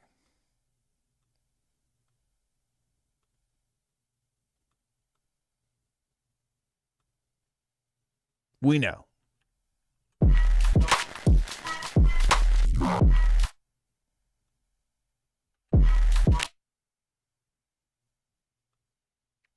Yeah, I just don't know how to make these percussion sounds not sound so cheesy.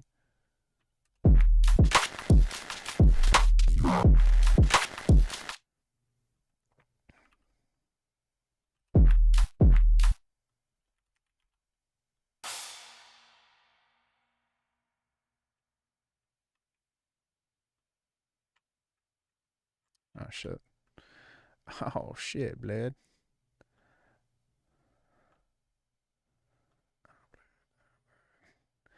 I used to play basketball in California. We played at this place called North Hollywood Park, and there was this guy there that, like, for whatever reason. I mean, I couldn't tell how old he was. I was like 13. You know, he had to be anywhere from, 18 to 42. And every time he would ask for the ball, he'd be like, "Hey, blood, pass the ball, blood. Come on." And I remember one time he got in a fight with somebody over something, and someone punched him, and he got hit, and he was like, "Oh, blood, no, blood." Fucking fell down to the floor. And that just reminds me of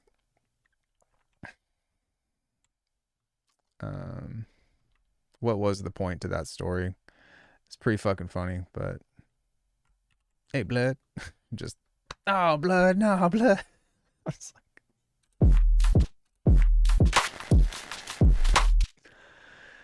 oh, shit.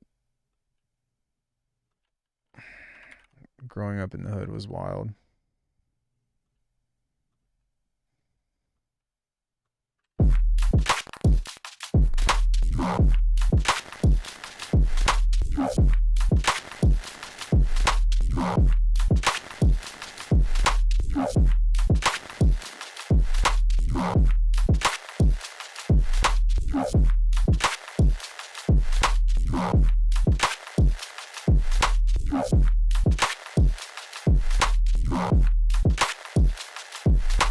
This is a cool idea. I think that having something there would be nice, but maybe not necessarily.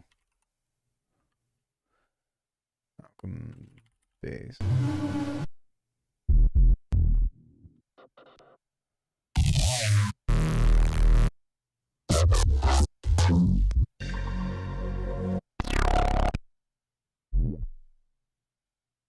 Like, that might be kind of nice to have.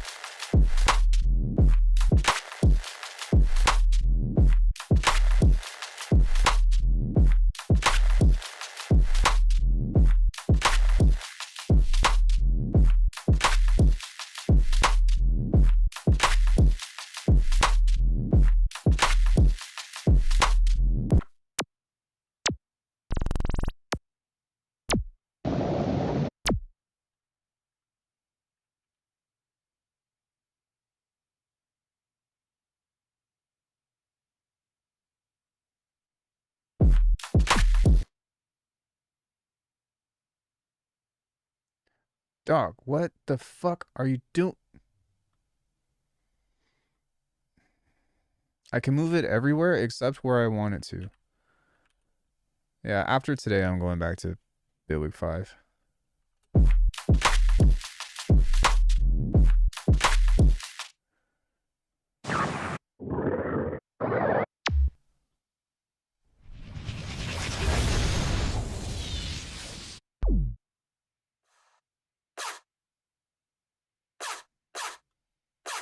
Is that your stomach?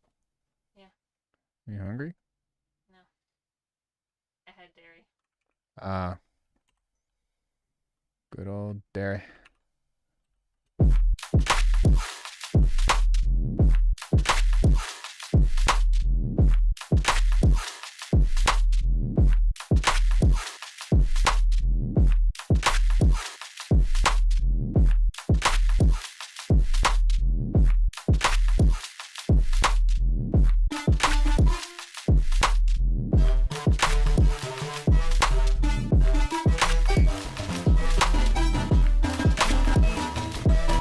Fuck, why didn't I write this 2 hours ago?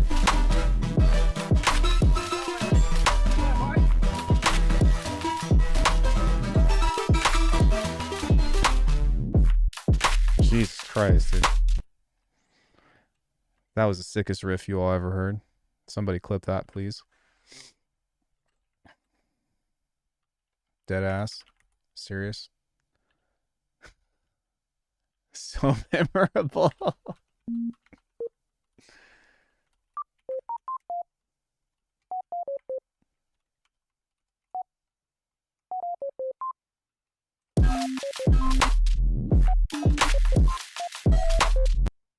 Actually, that...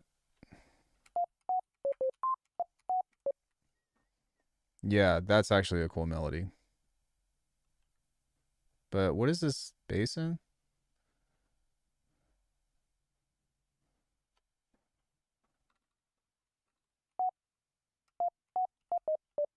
Okay, so I need to change that. So it needs to be...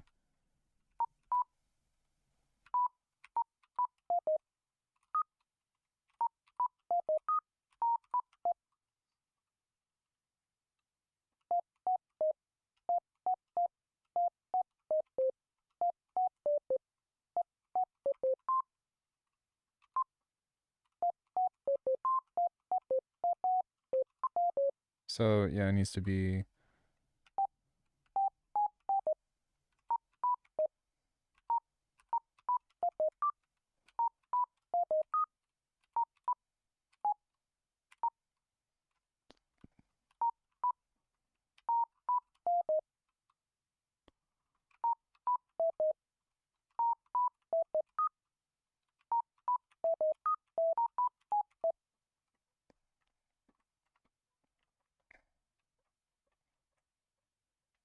Very Sun Ra.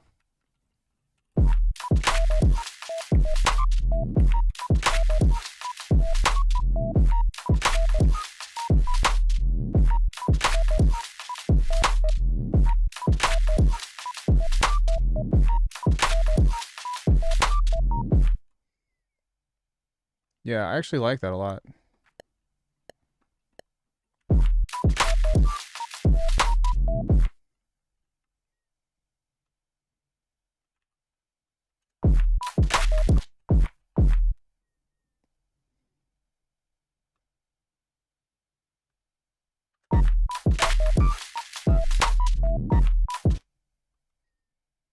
Just need to make it a little less off. Boo boop, boo boop. Wee woo. Wee woo.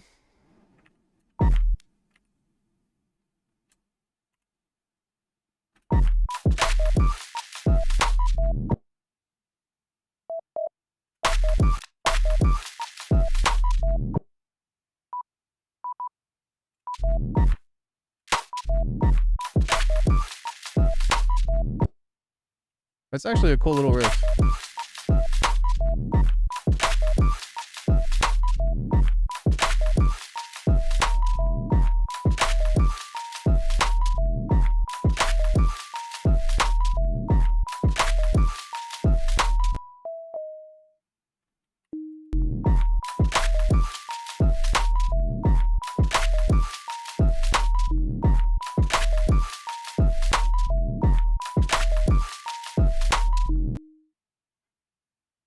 So now we just need to make that a little bit more interesting.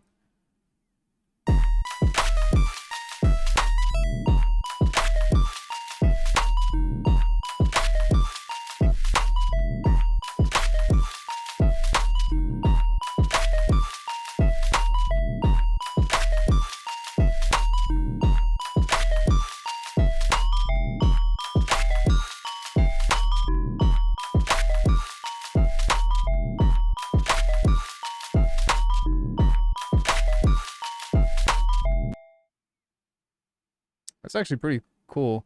I just want this to be a little bit more...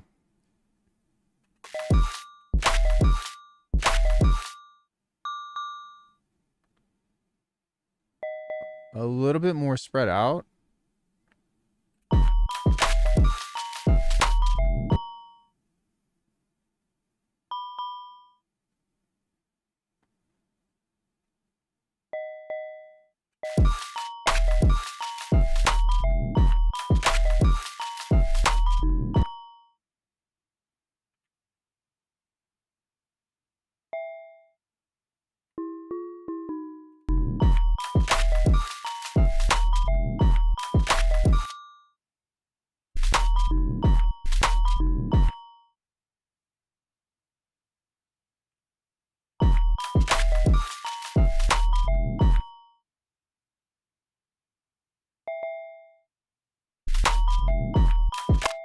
Yeah, so a little bit over.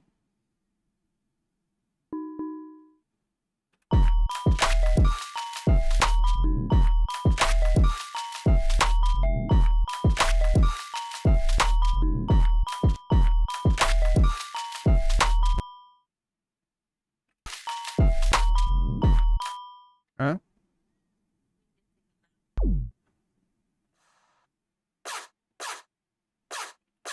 Uh,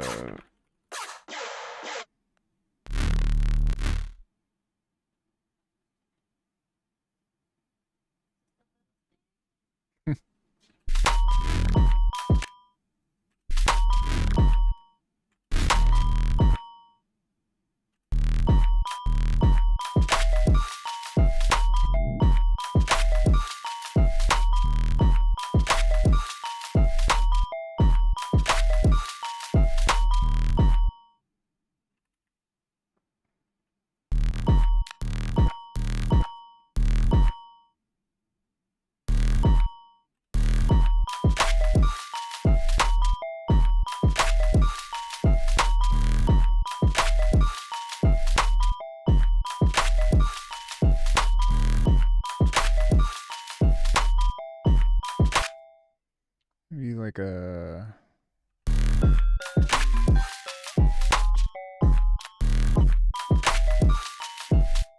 I really like the the feeling behind it, but it's still just not quite where I want it to be yet. It's also a bit abrasive.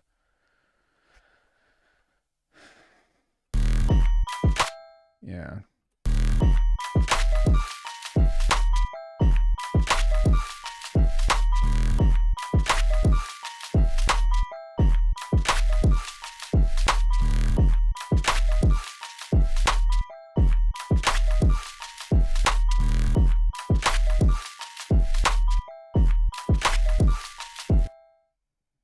Something else that could be fun is just changing this.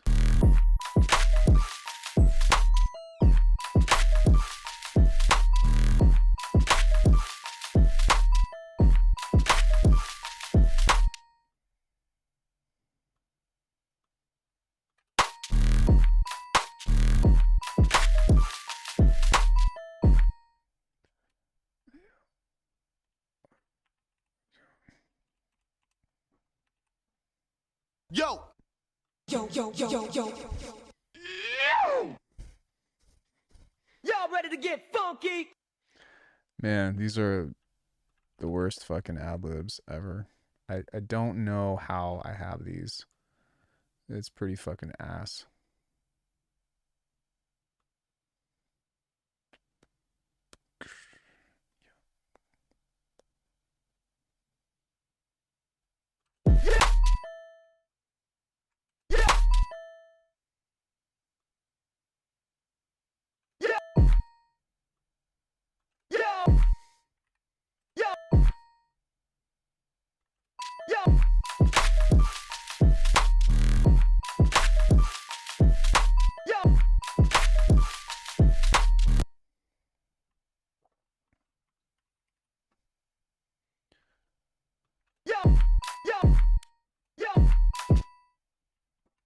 Maybe like another bit crusher or something like that. It's actually pretty cool. I like that a lot. Just need to take out the low end of this.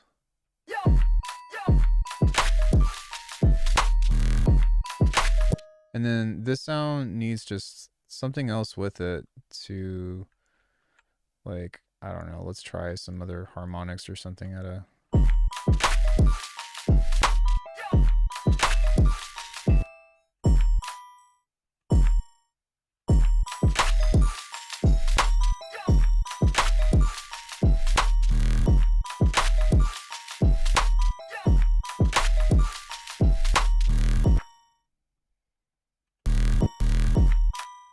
It's a pretty cool, like, little, like, maybe like halfway, because I still wanted to.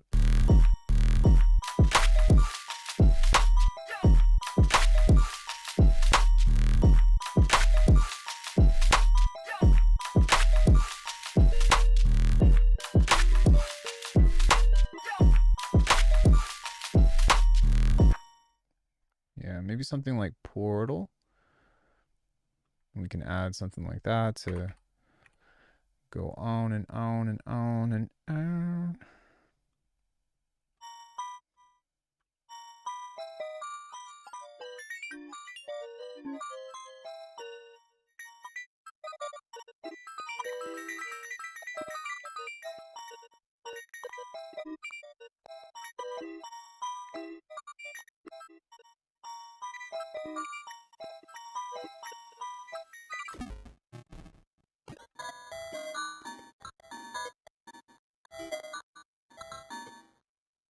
That's pretty dope, actually.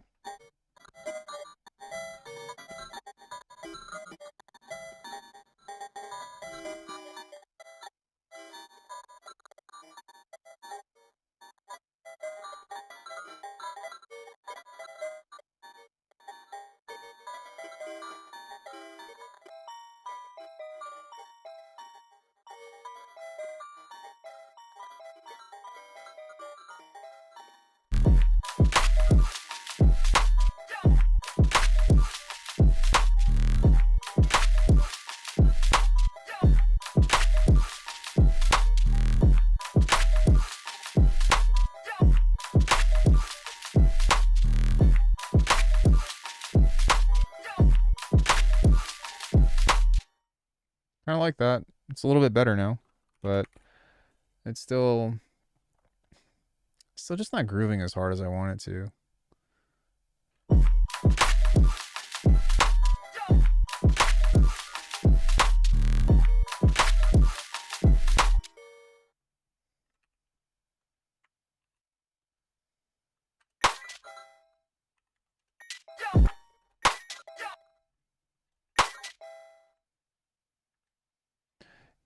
Yo.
Yo, boy.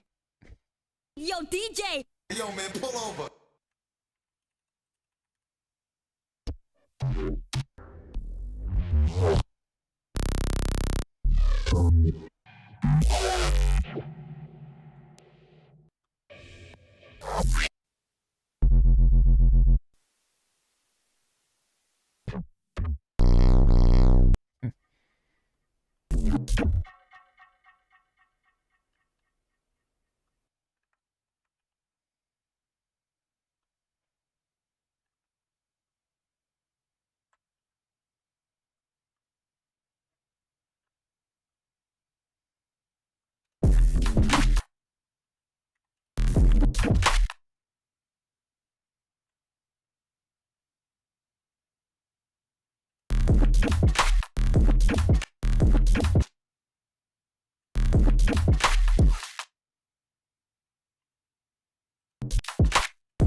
Where is that sound coming from?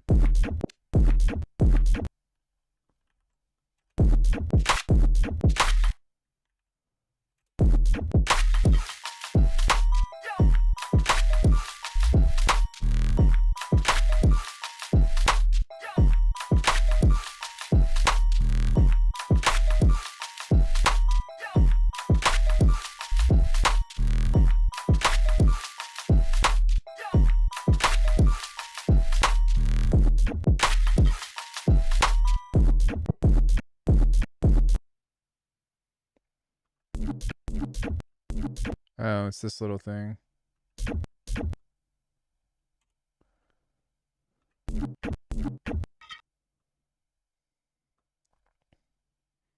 That's like fucking up the groove right there.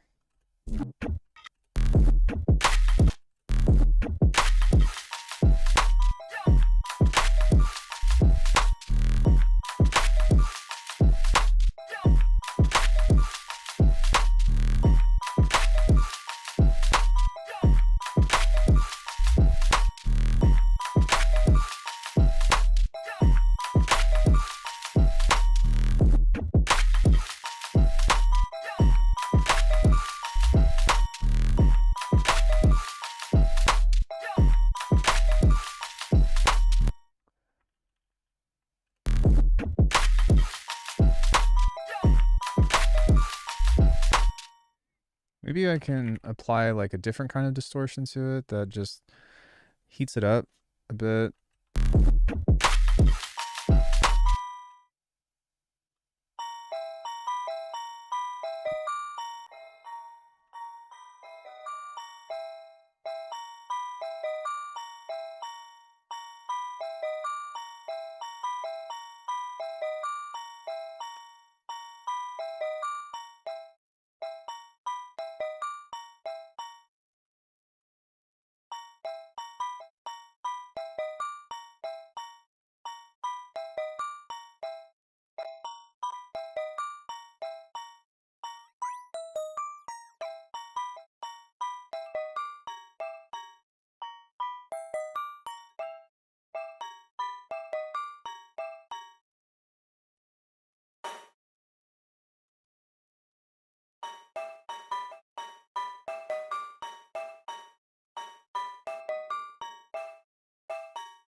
Hmm.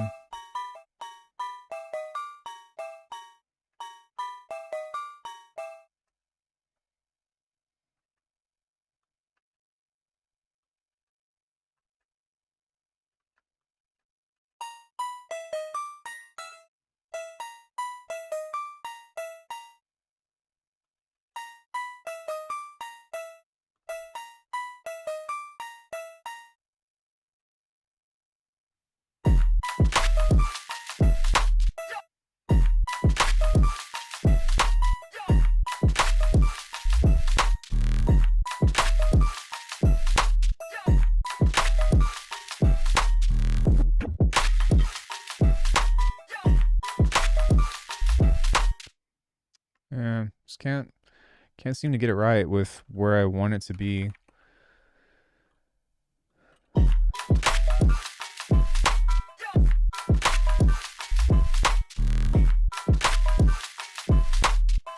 This is kind of cool.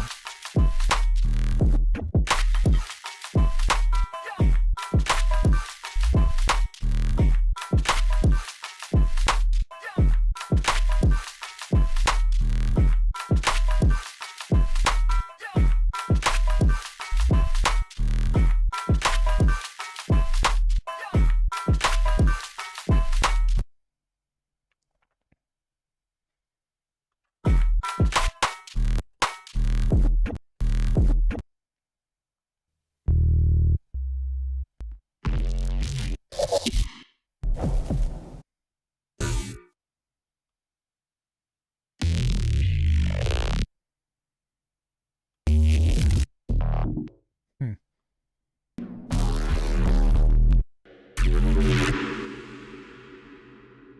It's actually pretty cool.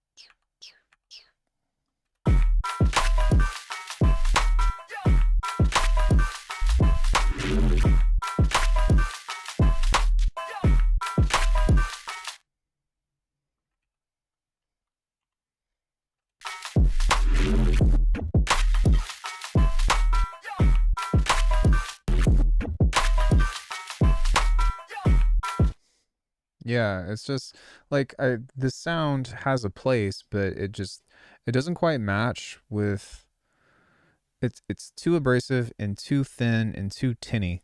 You know what I mean? So figuring out how to do this better, because like I can get there and I can make the sounds, but they don't quite reflect the aesthetic, I think is the best way to describe that. You know, it just kind of doesn't have a. I feel like it's missing a body and is too resonant in a lot of places.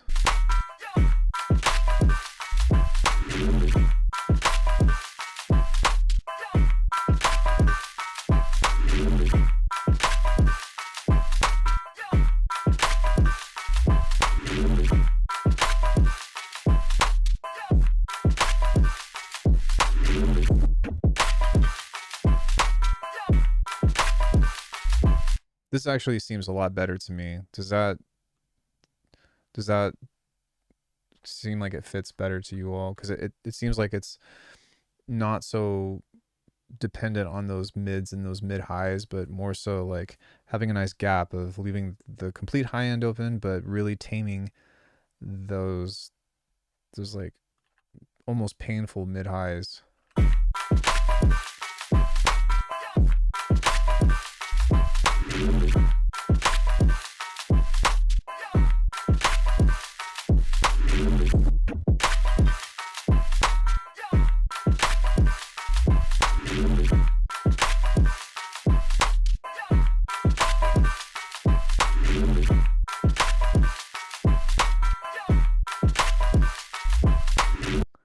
Yeah, like, and this is kind of just where I wanted to play, so I'm glad that I at least got up to this point, but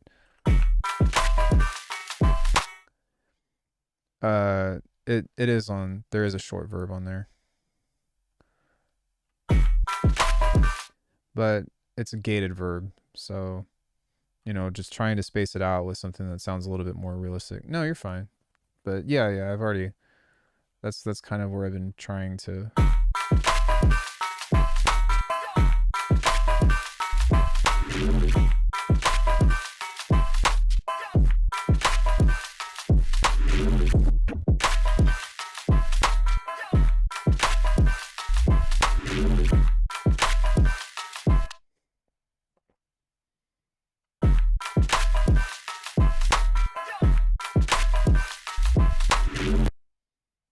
Yeah, it's still not quite there. Like, it's closer, but still not exactly where I want it to be.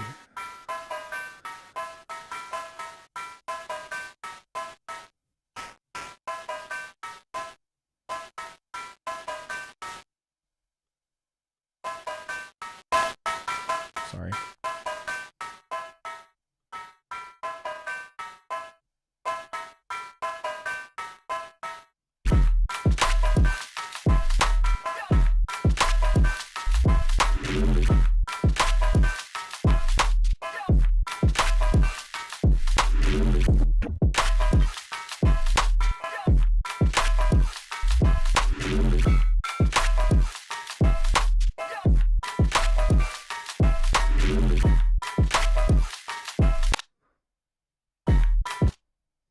Yeah. Ah, sorry. Yeah, I don't know how to mix this. That's like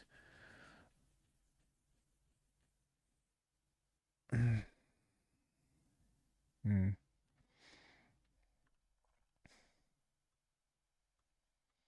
Curious if I went back to the phase plans and I did the pitch bend.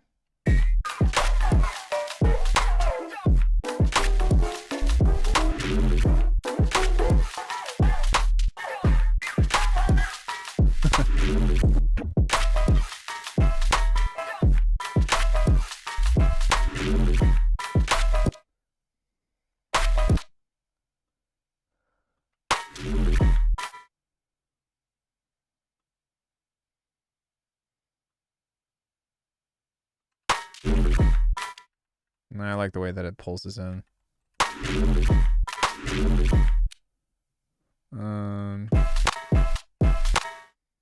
Yeah, I don't know, man. Just this is kind of at least I can identify the problem, you know. I mean, among other things, I think that the mixing aspect to it is the biggest thing that sticks out, but also just the relationship of how everything is playing together seems a little bit off. It's a little too, there's a little bit too much overlap that's happening with all of the sounds. It's plenty loud.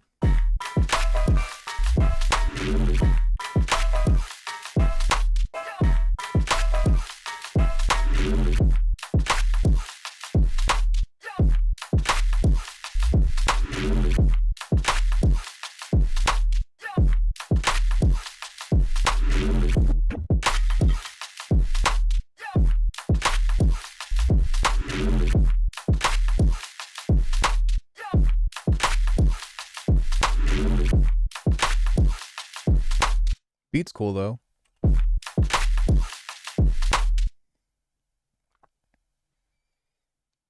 But I still feel like it's just kind of like, I don't know, and that's what today's exercise was about, was just trying to nail down certain aspects of it. But it feels like it's just kind of like, you know, rather than like,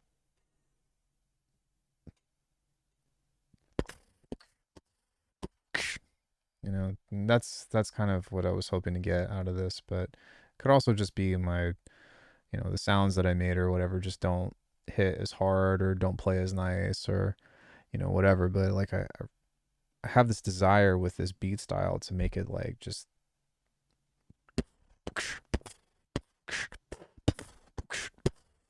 you know, it's kind of what I was trying to do with Soul Steel, but and this was a couple years ago. Okay, I get it. But it's still just, it wasn't there. I also did not have any OTT or anything on here, so this is a relatively dark song as a mix.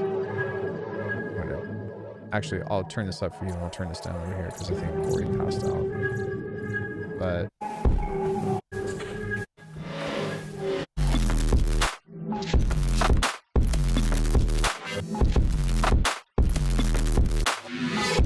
like, you know what I mean? Like that, it's kind of there, but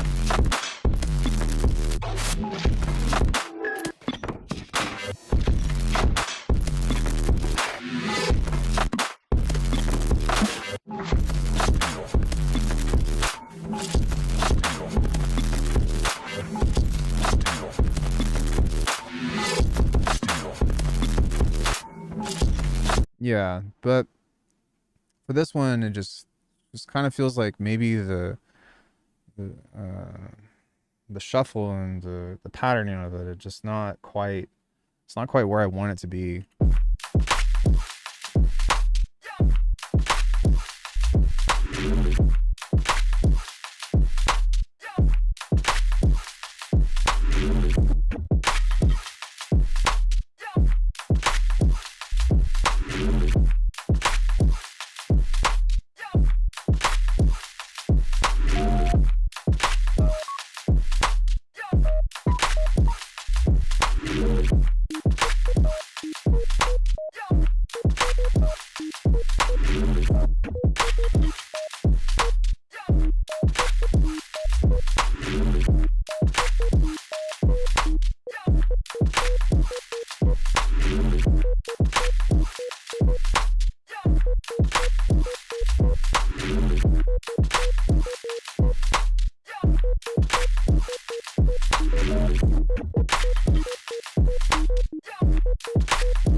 That's also a really cool riff. I should probably record that.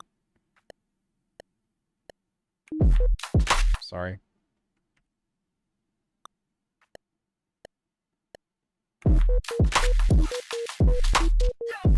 Nope.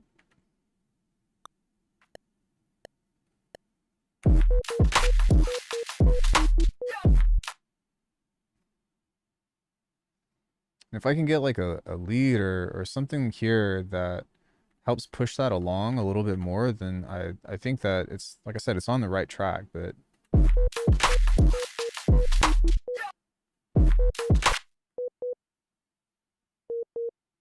also moving this a little bit late.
Dude, why would this not fucking go below? Jesus Christ. I think I tried to do that like what, 4 times and it would not switch up.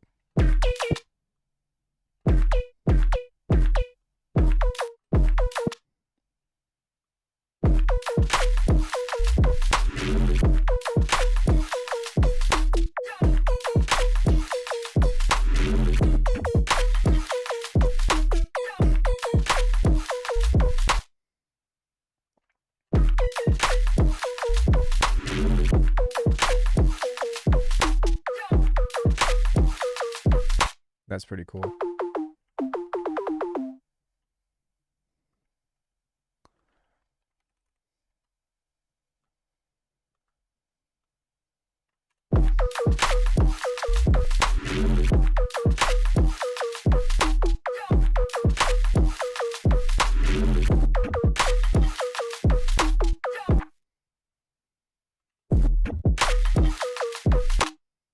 Turn this down? Yeah.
What if I were to take all this other shit off?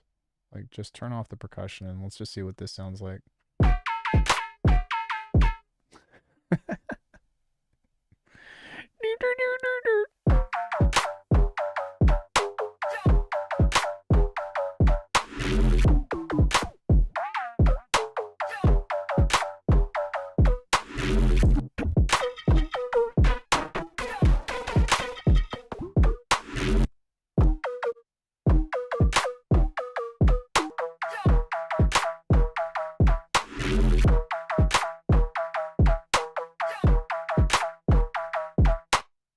actually kind of cool too. I wonder what would happen if I do like a pitchfall.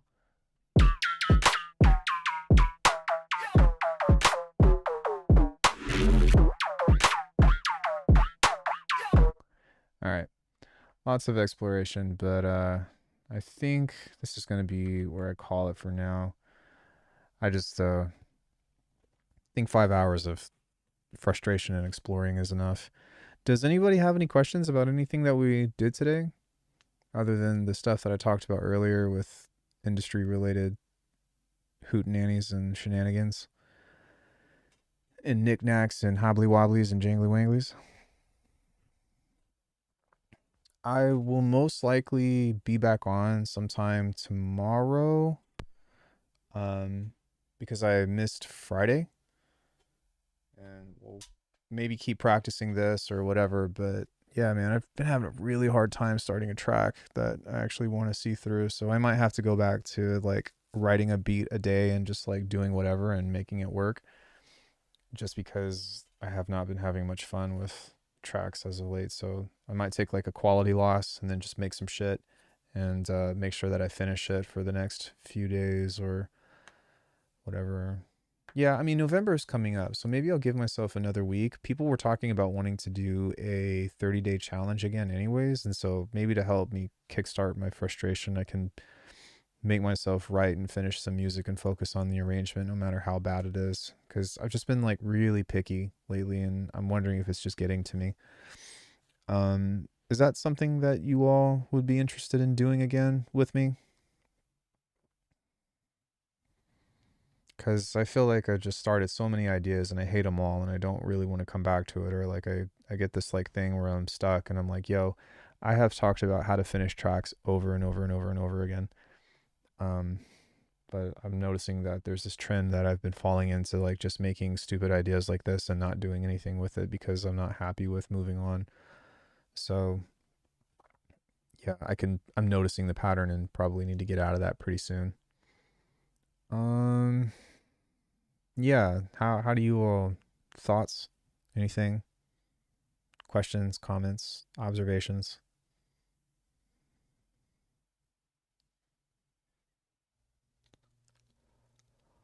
Let me know in the Discord, since I guess everybody's checked out. But much love, guys. Thanks for hanging out with me, and we'll keep working on it, keep stabbing at it. I appreciate you guys sticking around and being patient with me while I'm having my stupid hardware slash software failures. But thanks again. Check out alckemy.com if you want to support the channel, and I will see you all tomorrow. Bye, everybody. Probably later in the evening.